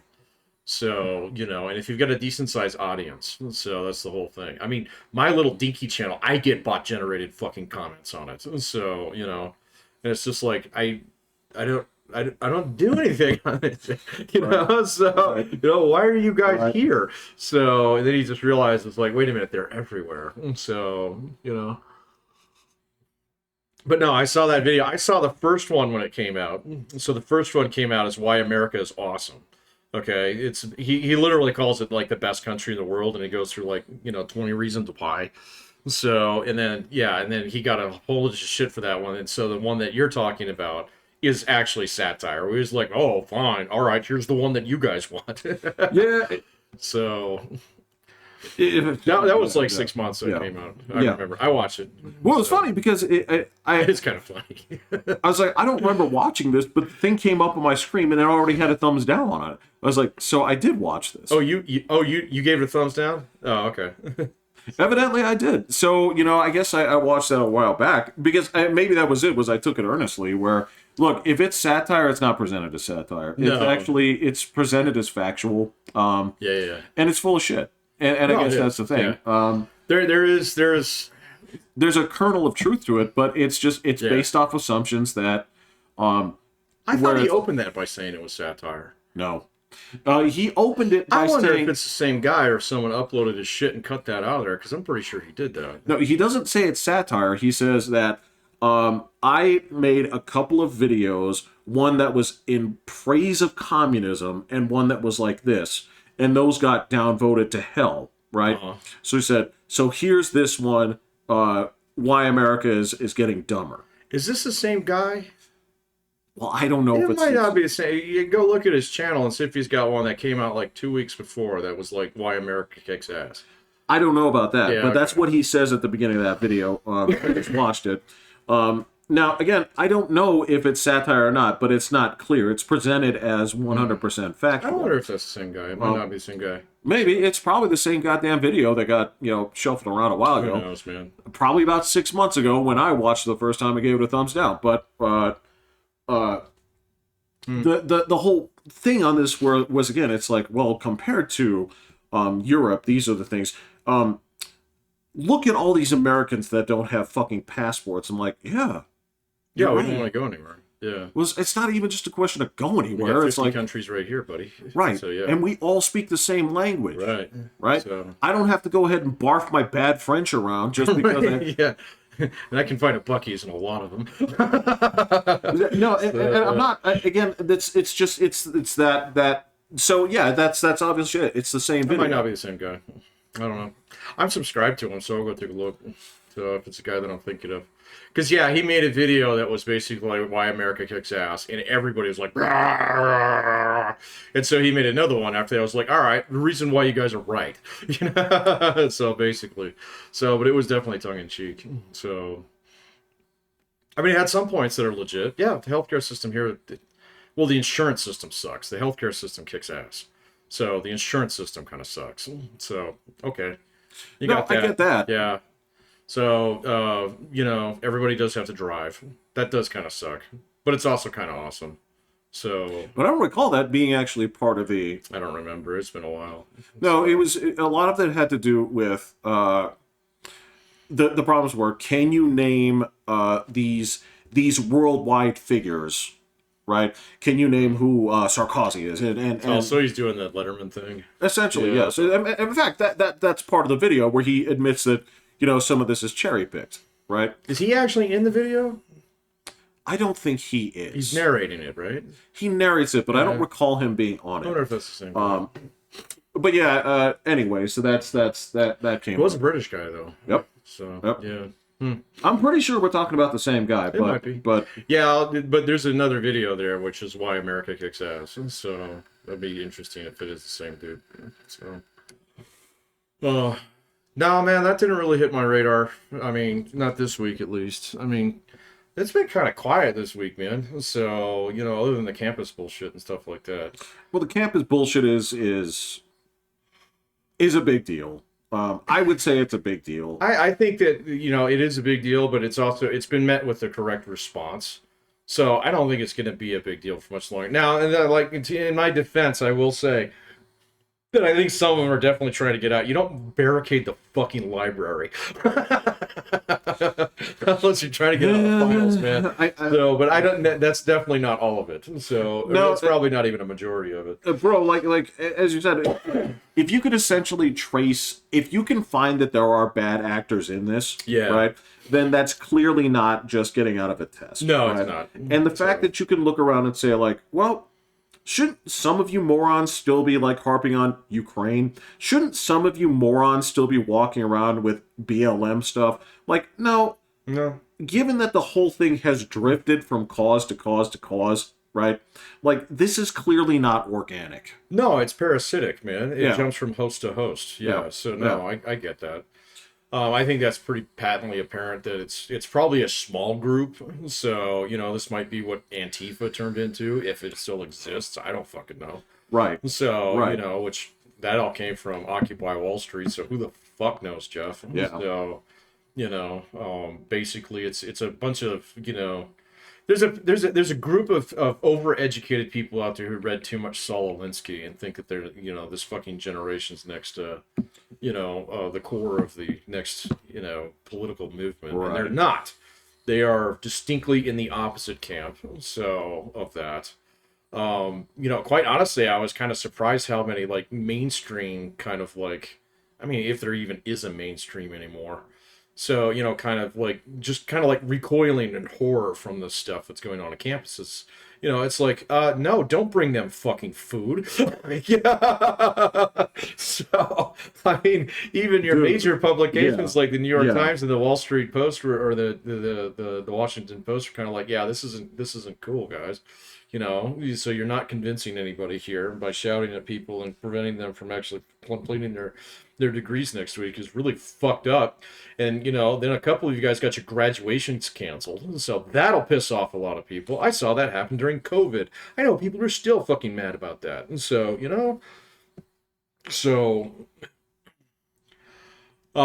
yeah. And so, they've lost the plot. They're on the wrong side of the issue. So, now, like, I don't know what that actually does to anything this fall. We'll see. So it's too far out. No, but this is the thing. This is where a conspiracy theory would get interesting. Would be if you trace this far enough, right? Found like a couple of like notes in the pockets of corpses. Right. Yeah. Right. Stapled inside the jacket. Right. Yeah. Inside the jacket. What was that fucking the thing they did in World War II where they kept they preserved the corpse and they floated it for, yes. To give the false information. If you found out through the floating corpse and all this that somehow Nazi corpse that somehow you found out that this was like a Trump movement to basically get I'll hear you out. No, I'm not saying this is real. Oh, okay. I'm saying this conspiracy wouldn't become interesting unless you found out that this had some kind of tie where it's by creating all of this fucking unrest to mobilize people and say like, well, this is all happening under this guy's watch. I'm going to vote for somebody else. Yeah. Right? Then it would be a conspiracy worth looking into. As of right now, it's just, like you said, if these fucking losers, right, had lives that were worthwhile, regardless of whatever bullshit stipend they were getting in from whatever crap group, they wouldn't have time for this. They need fucking children. Go have children. That is correct. Yes. Okay. Go fuck unprotected sex, and then right. You start living your life, man. Stop trying to live vicariously through, this idea of revolution. That's just not going to happen. I mean, even like some of your mainstream, like even AOC was backing off some of this shit this week, and it's like, yeah, that you're definitely out over your skis on this one. So, I mean, you don't fuck with people's kids. So, No. Yeah. No, you don't. And that's what's, and so unfortunately, I think the conspiracy here is much more pedestrian than anything that would actually involve. I mean, Donald Trump couldn't fucking organize a fundraiser last week. That's what I'm talking about. I mean, the idea that he's some kind of Machiavellian malefactor out there that can actually, like, pull a little string here and then win the election over there is ridiculous. That's exactly it. And what you find out here is it is like the shitty movie in the trilogy where after all of this has gone on, right? And you've traced this on through, and it goes from here to here to here, and there's suddenly, with 15 minutes left, there's this new character who's just been introduced, and he says, well, actually, I've been pulling the strings all along. Oh yeah, It's the like, guy in who the are white you? suit. Yeah, Right, some right. dickhead in a white suit. Some dickhead in a control room in a white Yes, suit. he's like, I've been pulling the strings all along. Trump, all me. Biden, all me. Right. Protest, all me. Right? And that's where, like, that's where this shit falls apart. Because, yeah, you look at this and there is some orchestration, but it's shitty orchestration. And It's very small scale. the same fucking losers. Yeah. I mean, like, so BLM was a little bit bigger deal. So until that entire thing collapsed in on itself because of greed, and it was like, okay, so there's no organization actually here. So, but it could have been because a lot of money went to it right off the bat. These guys doing this kind of shit, these who the fuck is cutting checks to Antifa? Nobody. Well, bro, yeah. Okay, so, no, okay. You're talking about, so if you go back to it far enough, then Occupy Wall Street was a movement with merit, but no money, well, no leadership. It had no leadership because it was basically based upon a very collectivist libertarian kind of idea. Yeah. So, of like, well, greed, bad, brr, and I mean, when you have a platform that's that large, you let a lot of people onto that boat that don't belong there, so because they're going to see it as an opportunity to actually push their own thing. So whatever it is, and that's what happened to Occupy. I mean, and the whole thing was, it was like this idea that, well, we're not a leader. We can't be a led society, or we can't be a led movement. It has to be like fake organic, and that's what it was. It was AstroTurf. No, you're right. It was like Paul Newman's salad dressing. It's exactly, like, yes. Yeah. I forgot about that shit. It's good, but yeah, it's.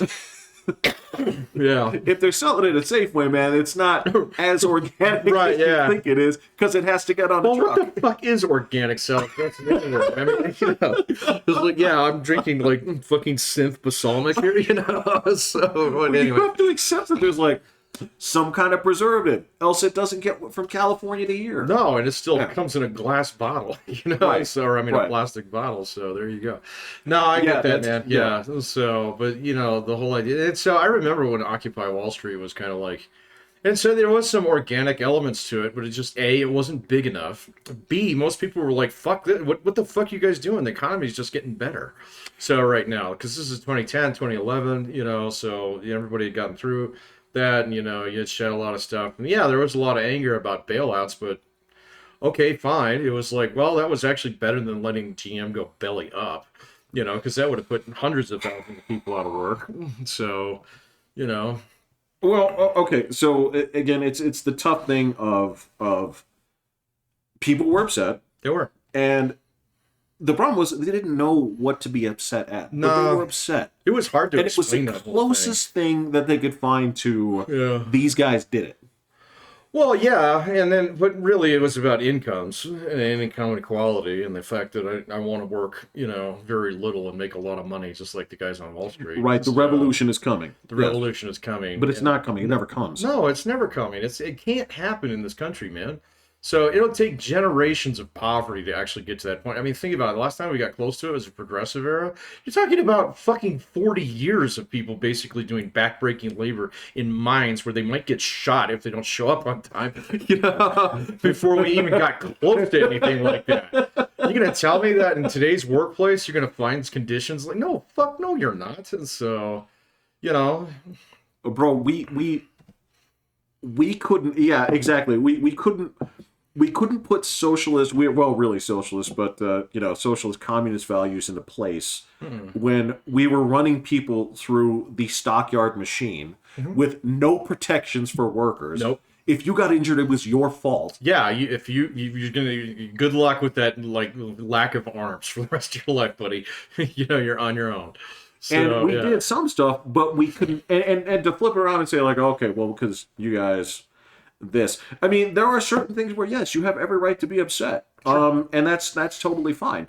But yeah, it's just you're upset. You don't know why you're upset. But again, this seems like the closest thing that sounds like an actual movement towards this. But I don't think anybody really had the same goals except for down with the 1%. Like, all right. Well, yeah, I mean, even with the wife of the 1%, in some respects, people look at that now and they realize that actually, you know what? Most poor people don't actually hold anything against the 1%, so they don't care. So, it's like, okay, so you might find a couple people who work for Amazon who, have distaste for Jeff Bezos's yachts, but you're gonna find a lot of other people who are like, yeah, I'm just gonna work here for the next 6 months, save up some cash before I get a real job. It's like, okay, so yeah, he doesn't care about Jeff Bezos. I mean, that's been pulled over and over and over again, and it's not the working class, and it's not even the middle class that actually has a lot of like animosity towards your top 10%. It's the top 70. So it's people who are in the upper middle class who hold these weird fucking values. Well, okay, so the other component of that tier too is that you drift from basically you vilify one billionaire and then rally around a different billionaire. Oh yeah, absolutely. So you've got your guy. So Right. yeah, exactly. And so it's not animosity towards an entire class. It's just a myth, man. It's fucking Marxism just won't die. It's not going to. So because it really is one of those things where if you're in a bad spot and you write for the Kotaku when you graduated with a literature degree from Yale, so of course you're gonna feel pissed off. So but you did it to yourself, buddy. So so I'm sorry. So if you wanted to be an intellectual, you should have done more homework. So Well, here's the thing: is being an intellectual, right? And that's fine, okay. But you have to understand it's like we talked about with the same thing with you get 2 out of 3. Yep. Right. And you can be an intellectual, right? But pay is not guaranteed No. as part of being an intellectual. No. Right? We have a fine history, right? As far as I'm concerned, right? If I go back on the history, my understanding is that Socrates was broke as shit. Yeah. Like, Well, I mean, ass shit. Well, yeah, and like, who was it? It was the guy who lived in the fucking barrel. He was so poor. Yeah. Yeah, Diogenes, I think it was. So yeah, there was. I think you're there was right, another yes. one. Yeah, it was like Yeah. absolute. The guy who actually talked to, basically told Alexander to go fuck himself. Yes. Yeah. Yeah. So Yeah, and he yeah. lived in his own shit, man. So there you go. I mean, Karl Marx. Like the only reason why we know who he is because Friedrich Engels had rich parents. Right. So and actually allowed him to do this stuff. Otherwise, the guy was basically writing print copy.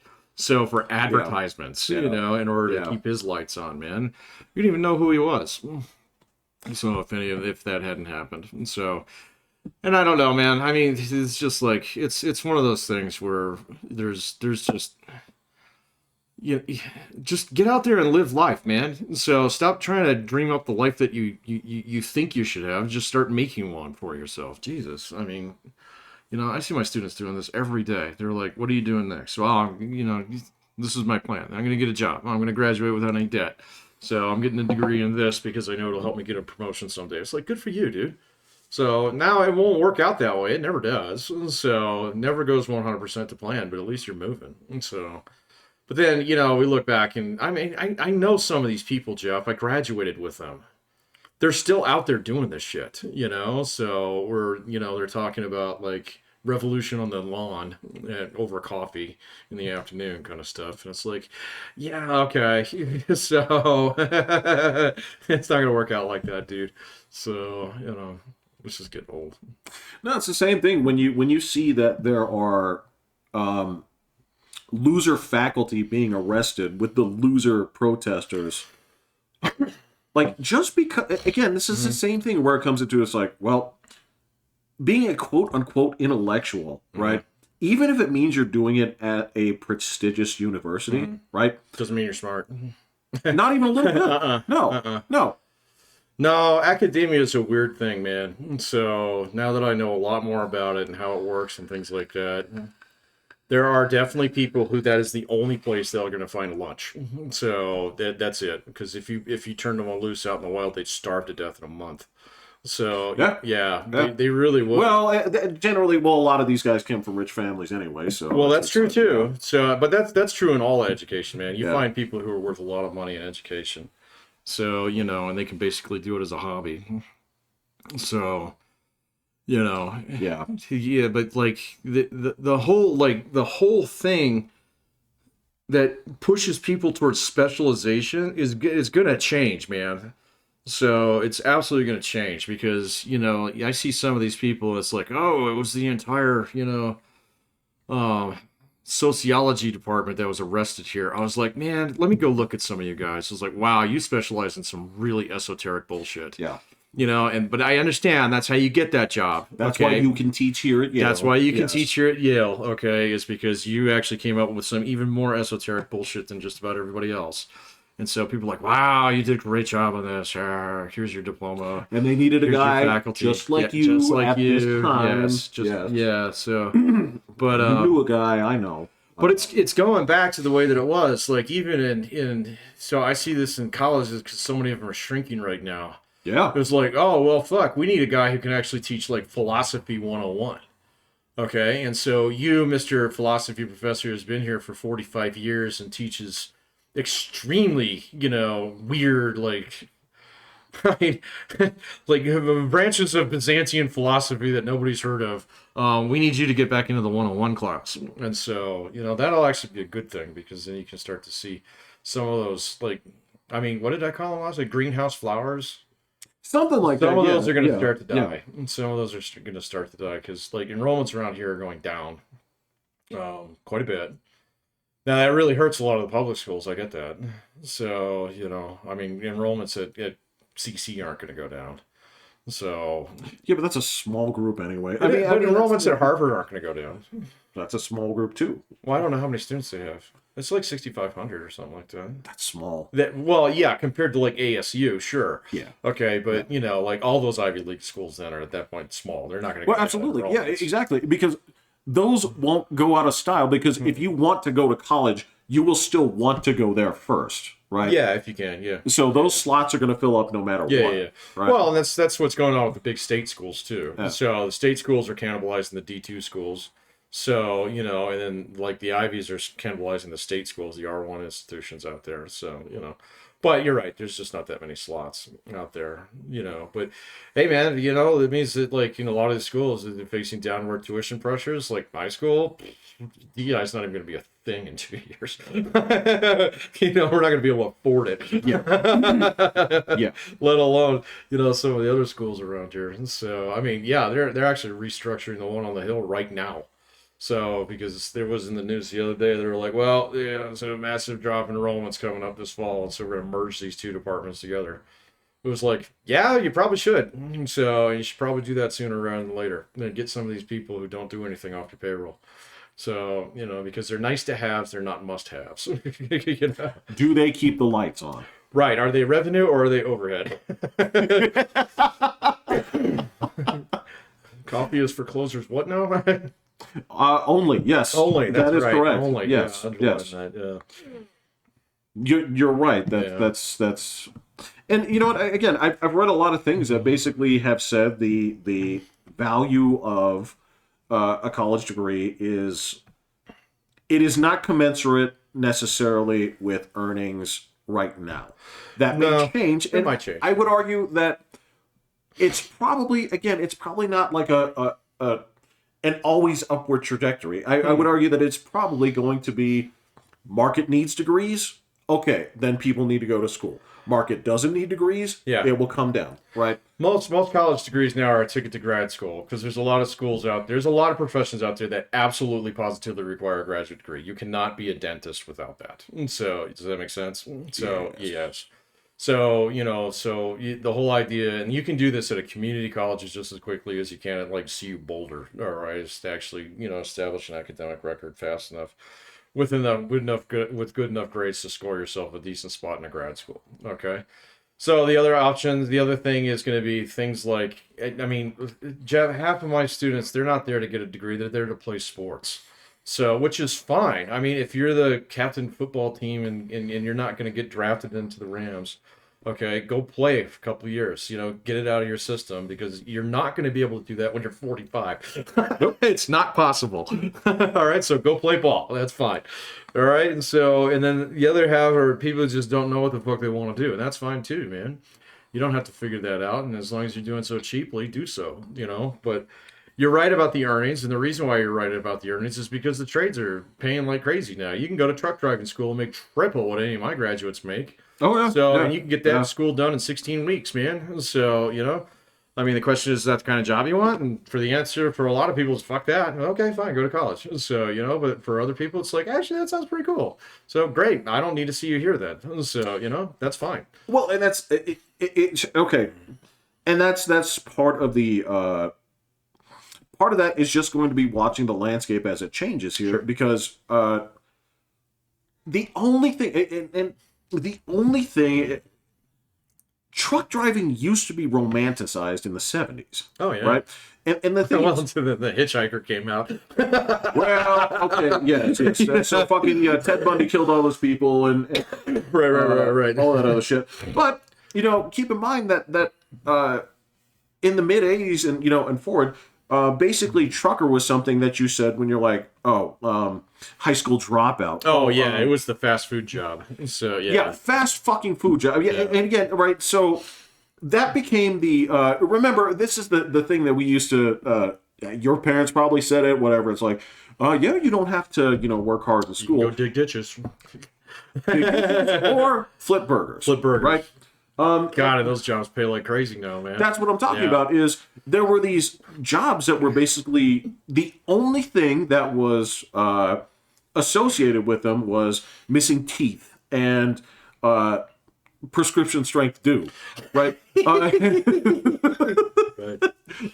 Concentrate. Yeah, right. There's a reason that they call those kind of hats truckers' hats, right? Right.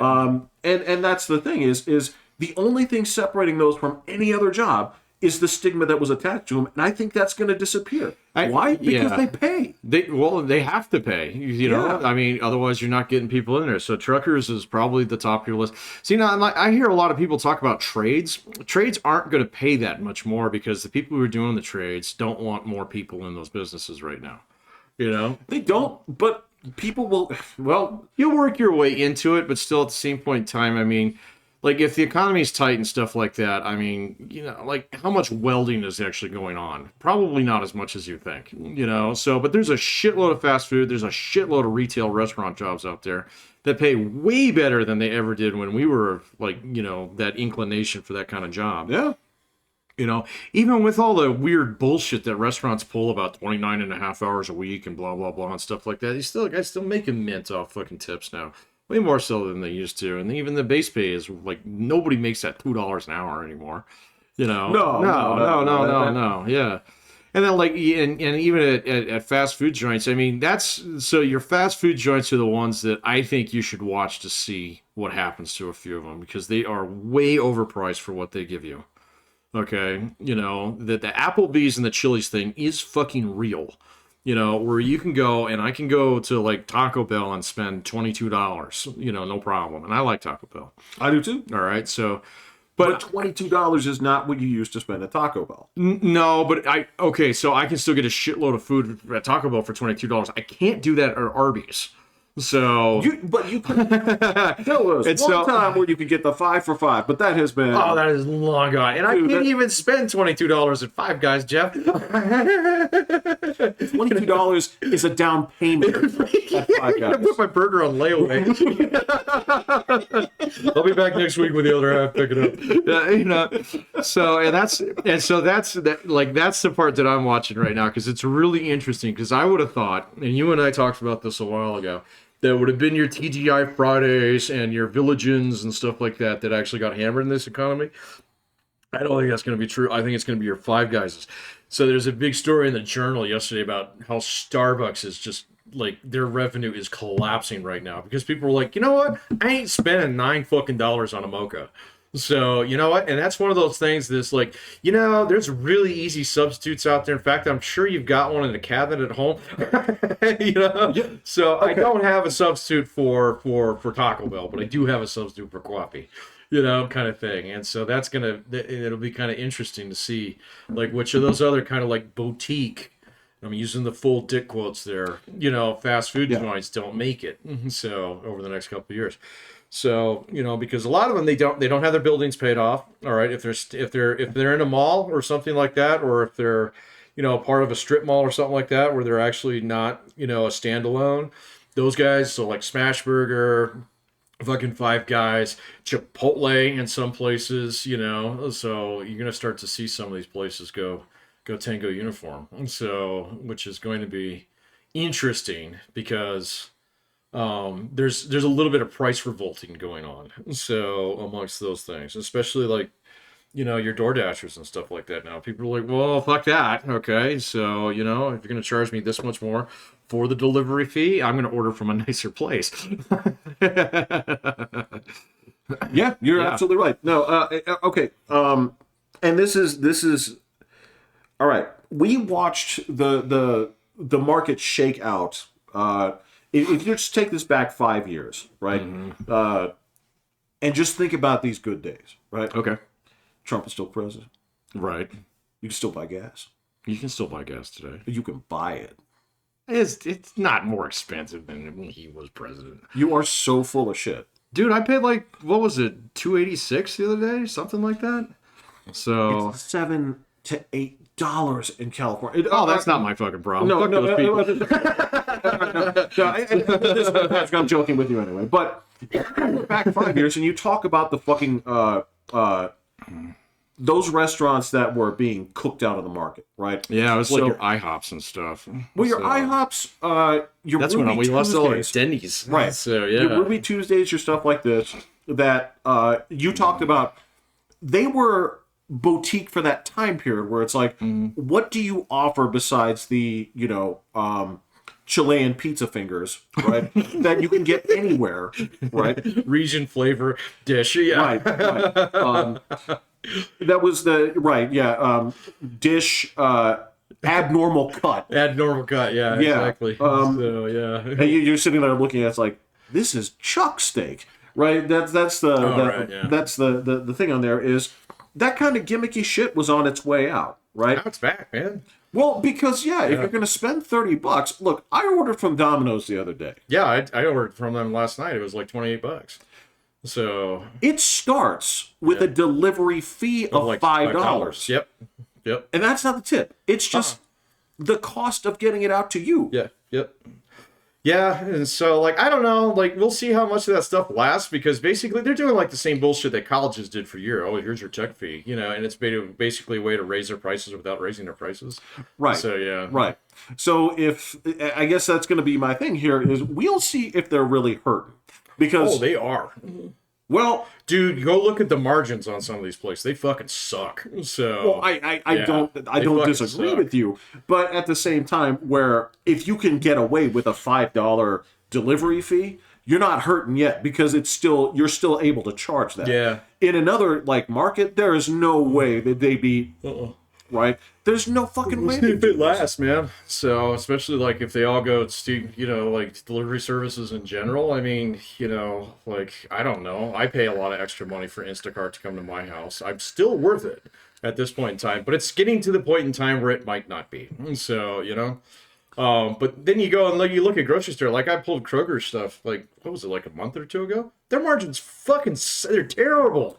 So that company's hanging on by its goddamn fingernails. So, so it's weird, man. Well, and this is one other thing that comes up with fast food that does not apply right now. Or maybe it does. Yeah. You'll have to tell me. But the thing is, like, you mentioned the $22 Taco Bell run, okay? There was a long time, right?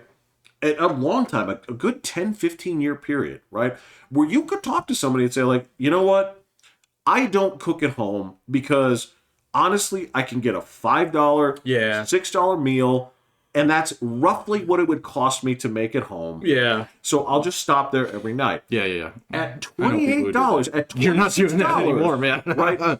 Yeah. So... Right. These were the prices of the meal kits, like those HelloFresh and stuff like that. Never mind. Those guys are going to die. Never mind, Jeff. You just picked out the victim for me. The first one? Yeah. The first one up against the wall? That is, yeah. First game for you, buddy. So, sorry, your cell was closest to the yard. Yes. All right, so our... Yeah, you're totally right. Our first three... okay, so it sounds like our first three up against the wall are Green Chef, HelloFresh, and what's the other one? There's another. there's another big one. Oh But God, I know a guy who does that, and this is so typical of him. He just spends weird money on weird shit. So that, and yeah, guys who actually see that as being a deal, that's not going to work out. Yeah, they go first. okay, Yeah. okay, all right, all right. Yeah, then after that, hey man, after that, I think it will be some of your boutique fast food joints. So, you'll see like, I mean, if they can't compete on scale, they're not gonna make it. So, and I mean, every like family-owned restaurant basically operates just because they can pay people under the table now. So, and that's about it.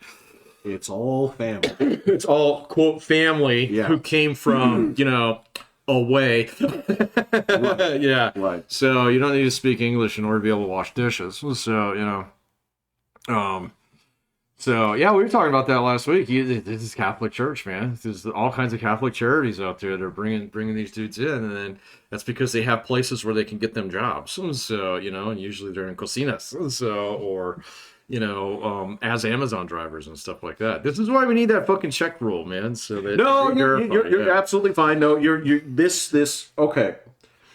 Yeah, One or the other. So okay, I will make this concession with you. Mm-hmm. Okay. If we can get that e-verify thing in place, Yeah. okay, then I am willing to step back on the unauthorized drone strikes. The landmines. Oh wait, no, you never did agree to landmines. No, landmines are cruel. Right, they kill animals. Yeah. Correct. This is only for hunting humans. Right. That cross specifically. You have the crossing point. Yeah. If you cross the fence, that's an act of war. Yeah, I watched a whole video on this not too long ago. I didn't know about this. So like 95% of the people who come through a port of entry, and then INS just lets them go. All right, so here's a court date, blah blah blah, and stuff like that. But there's this other thing that's called a getaway. Have you heard of that? Yes. Yeah. Okay. Yes. All right. And I was like, that's interesting. Okay, so these are dudes who already got kicked out. They're trying to get back. Oh, that's really interesting. And so those, yes. And so, although I don't want your unauthorized drone strikes.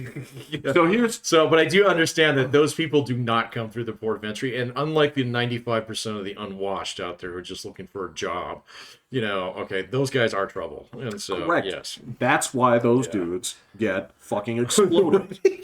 Get drugged. Look, okay. What if you got the little robot from Call of Duty? So, No, I don't like that. You don't like that. Because they could see it. Right, okay. I want the fear of getting exploded. Look, here's the thing. I want the actual sound of the explosions happening with the people that are in line, right? I don't want them to see it. I don't want this to happen next to them. But if they're in the distance and they hear, right, then you know. It's not a got-away. That's the thing. If you are crossing through here, you have hostile intent. Yeah. And the port of entry thing, look, my whole thing here is you're coming through these places, you get processed, right? There's fucking troops right there. There's dudes doing the thing. That's how they do it. So, I was surprised by that. And to me, here's the thing. You want to make this easy? All right, you come in. What they're going to do is they're going to say, all right, show me your paperwork, right? And what they're going to do at that moment, they're going to scan one of your retinas and they're going to put it on file, okay? Take your fingerprints or something. Yeah. Take your fingerprints, whatever, right? I say retina because you're unlikely to gouge out both eyeballs. Actually, all they need is a DNA sample. Sure. There you go. Something they put on file, right? And so they're going to take do that in. with everybody who's convicted in the United States. Run through the machine. That's it. They're like, wow, just solved that rape case from 25 years ago. Yeah. And what you've got there is you're going to go ahead and make your case, right? You're going to say, all right, where's your paperwork? Where's all? And so if you come in and you have no documentation, nothing that can be verified, okay? They take your retina, you're gone. Okay? Yeah. If you have nothing there to prove your identity, you're out. Okay. Yeah, but what if they come from a country where they don't do that? So I don't know. Yeah. Then what happens there, okay, is your case. Where you came from. Well, your case at that point, okay, will go to an on-site tribunal. Okay? Right. Yeah. And basically, you'll have that case there, and 2 or 3 out of people, you can have an overwhelming. It's like, okay, then you're in. Okay. And within that, then you're part of the system. Mm-hmm. There's a place where you can go. You basically okay, now you're part of the asylum process. Got it. Yeah, I think that's kind of the idea. Right. So right. And so if you get kicked out because you don't have any of this shit, you don't meet the asylum criteria, you just left, okay? Then what happens is you're on file. If you come back, we jail you. Oh, okay. And not here in the States, on like an island. Gitmo?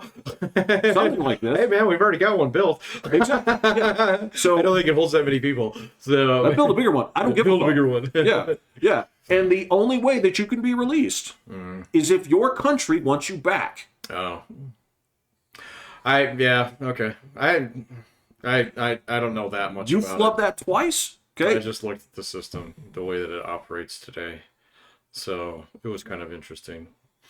But And if you cross the fucking military zone, you're getting you exploded. get exploded. Yeah. Because you are trying to destroy. It's that simple. We're gonna have to do that on the Canadian border too, aren't we? No, because the Canadians aren't coming this way. Oh, okay. So, but I thought that was the trick, is that a lot of the gotaways, they actually go to Canada now, and then they come over across that border. Hey man, So, if we gotta do it in Canada, that's fine too. Yeah. All right, it's a bigger border. it's a bigger border. Got a lot more trees. It's more trees, but you know what? People need jobs. Well, you've seen that thing where there's like 100-yard wide strip. This is That's precisely fucking mowed all that's the way. perfect. We won't have to mow it anymore, Right. Because it'll be People maintained. know it, Yeah. Yeah, No, it is maintained. So, but it's like what is that? It's like a 3,000 mile border. It's crazy. yes, So- it's huge. It's huge. But yeah, that's the trick. Is my stance on this? Where it's how many immigrants do we let in? Well, how many do we need? Yeah. Trabajo. Well, we need a lot of trabajo right now. Exactly. So we sure do. So we need to be bringing in people. But there's a good and easy way to do this. And this bullshit that we're doing right now, that ain't right. Yeah. I don't know, man. I mean, from basically what I saw about it, is just the system's absolutely overwhelmed. So Yes. you need legal reform, okay? Because right now it's all arbitrated in the courts, and the courts move slow. Yeah. They have to. Yeah. I mean that's just. I mean that's not even an old should. It's like no, that's the way they gotta do it. Okay, there just ain't enough of them. So, and on top of it, it's like you can't fuck it up real fast. So because it doesn't move that fast. So, and that's all based on competing rights. So in there, everybody gets the right for their day in court, and so that takes fucking time. So Well, I don't know, man. It's fucking weird. I'm no expert on immigration law. I know nothing about it. The few students that I've had who have been on H-1B visas and stuff like that say the whole system is excruciatingly slow. So slow and in many times crooked as shit, depending on where you come from. yeah, but that's usually on their side. Yes. Yeah, exactly. Yeah. Yeah. That's on their side. So, Yeah. So and there's like so many countries you don't even have reciprocity agreements with them. I didn't know that. So, but there's like half of them that we have no agreement with whatsoever. And we're talking about some big ones like India. So The question is like, all right, so do we need one? Because the question is like, I have no idea, man. So how many people are trying? Like, I've heard too many stories of India is like impossible to get a visa from in the United States. Well, okay, but the other piece of it, well, why would you? So many stories I've heard of basically non-inundated noses when they land at the airport in India and they get off the plane and it smells like shit. Who is this? A lot of people that travel there. Oh, well, yeah, it's still a developing country, man. So I understand. That's what I'm saying. So when it comes down to it, dude, there's countries in Europe that probably stink still. So it's probably a little bit further. right, the closer you get to that war. So yeah. But there's that piece of, do we need one because there are that many people trying to get visas there, or? Oh, I don't know. I don't know the reason why we don't have one. That's a great question. I have no clue. It It could was just just be like like that was never interesting. asked. I didn't know Yeah. that, you know. So because you always had the impression, oh, everybody in India, is just this brain drain that comes to the United States. It's not as true as people think it is. So, yeah, I mean, it's like there's actually a lot of really fucking smart people in India. I mean, just based upon the numerator denominator, if 1% of your population is fucking brilliant, then they have a lot more geniuses than we do. So, just because they're bigger. So, um, You'd think that, but I can't verify oh, that. I don't know. I mean, you'd have to go out and they actually Yeah, have to do like IQ tests. I'm sure you yeah, could find it, but yeah. No, I totally understand yeah, that. no idea. So, but like, yeah, I mean, the it's interesting because like the southern border and what they were talking about is like, okay, so yeah, there's a lot of trabajo, okay, that are coming up from places mostly in Central America, a little bit of South South America. America, yeah. Not as much as it was before, so No. because there's actually parts of South America that are really healing themselves up well. The one that I was surprised to hear about was Colombia is apparently a nice place now. Colombia is awesome. Yeah, that's what I hear. So, They followed a really simple thesis. get rid of the Sandinistas, They said this was an amazing. This is like the most simple hypothesis in the world. He says, if I put the criminals in the jail, Right. Yes. Yes. Yeah. Yeah. Then the place starts to heal itself up. Yeah. Exactly. So there's some cities in America that need to work on that. So, but anyway. well, I'm sorry, man. This is the same thing where, look, like him or hate him, or you can say like the man fell off or what he did was not quite right at the time. There was a time and place for a Rudy Giuliani, and your dad can testify Oh, in yeah. New York before Giuliani. Oh, terrible. Okay, Absolutely awful. and everybody else, because we saw it post, Uh-huh. right? And it was safe enough for me to actually like take a nap on the street. Yeah. No, you cannot do that now. So, I wouldn't dare. well, New York's not as bad as some of the others because they still have. So New York has the you must come inside rule. So if you're out, Well, yeah. okay, yeah, They, I they got you do. there. They will yeah. force you to go inside if you're out on the street homeless. So they will make you go into a room. No, you don't get your own fucking apartment. Yes, you get to sleep with all these other fucking weirdos. Yes, and so tighten up or get off the fentanyl thing. There is bad though. So it's bad everywhere though. It's bad here, man. Yeah. It's bad here. So, but anyway, But yeah, that's the same thing. If Colombia needs it, that's what they're going to do. It's the same thing. Argentina, a couple other places. Argentina's weird though, man. I actually like so that Milei guy is kind of interesting. So he's like uber libertarian, blah blah blah. It's not going to work the way that he wants it to, yada yada yada. But okay, like Argentina is a country that is so fucking weird. So it is not like any of the other countries in South America in terms of its social structure. I mean, think about it. It's like basically ruled by Nazis for 40 years. It is weird, man. It's insane. Yeah, that one's an outlier, the- but it's also very rich. So, And the party it displaced was not much better, if I recall. oh, I don't know. So yeah, I'm going to be blunt with you. It didn't hit my radar until then, until everybody was talking about this guy. So, I mean, I like his approach. Don't get me wrong.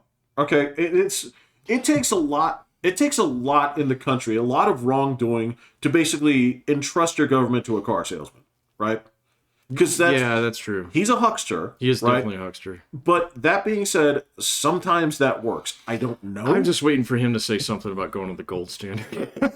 So it's coming, man. I know he's one of those guys. I can just taste it. I can feel it in the air. So, I'm gonna get back on the gold. Yeah, I know. Venezuela is still a shit show. Venezuela An is absolute permanently shit show. fucked. I didn't realize that they had basically dismantled their entire fucking oil and gas industry. It's useless. It's insane. Yeah, like all the infrastructure just rusted. It's Yeah. done. And so yeah, it's so weird, man. And then they were talking about like invading that little country next to them that has its shit together and is working with Exxon. Yes. And they're like, there's not even a road between us. So you're never gonna make it here, buddy.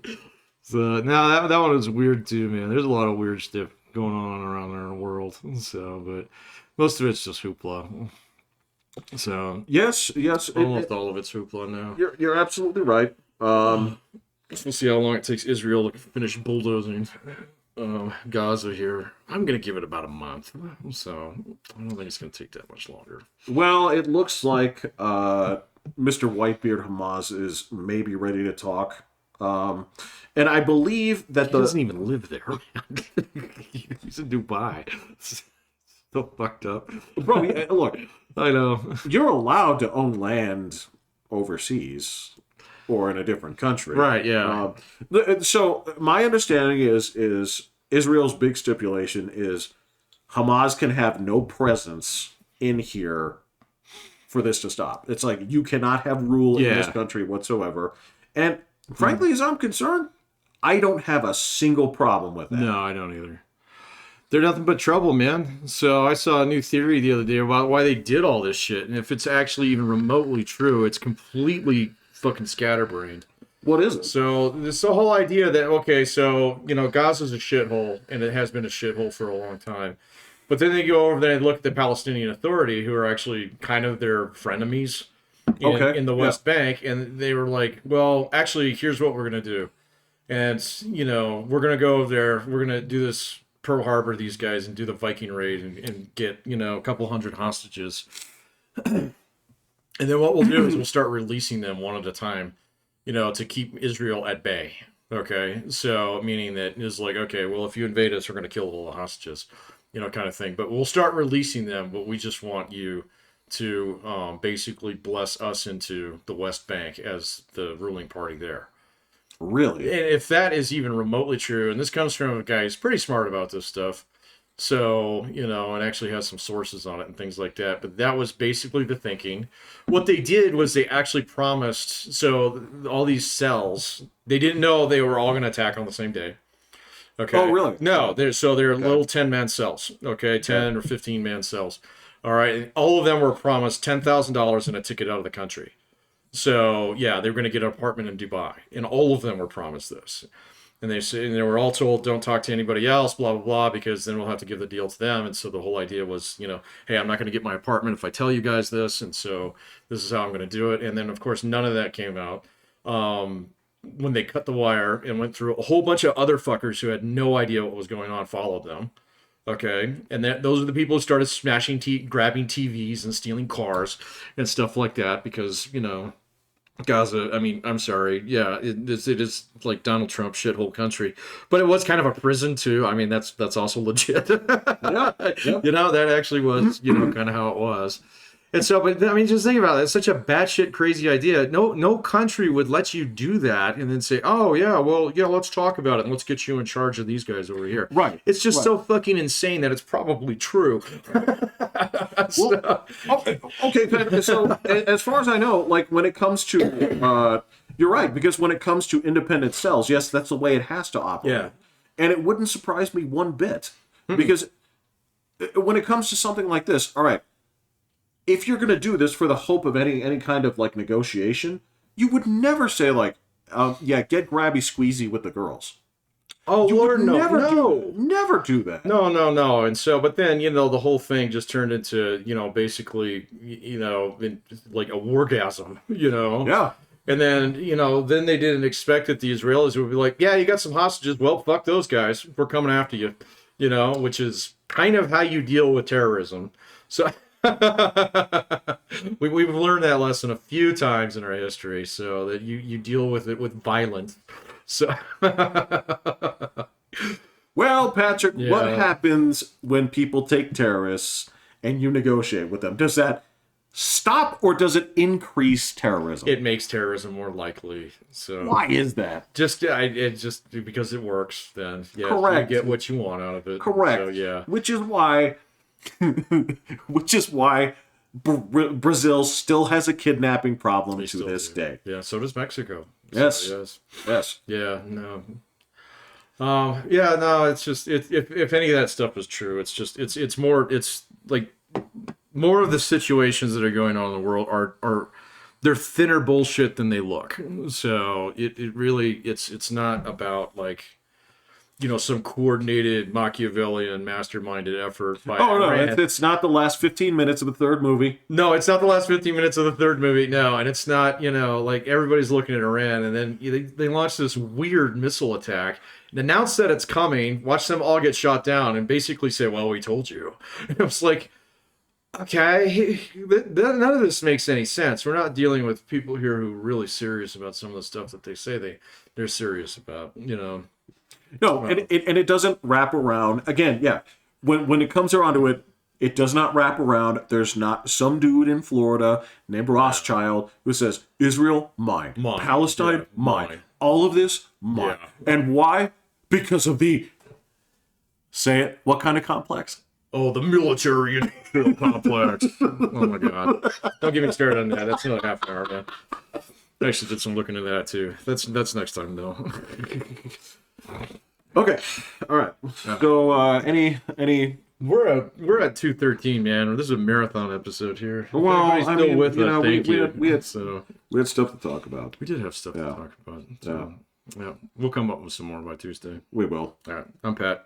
I'm Jeffrey. I'm hitting the button. Yeah.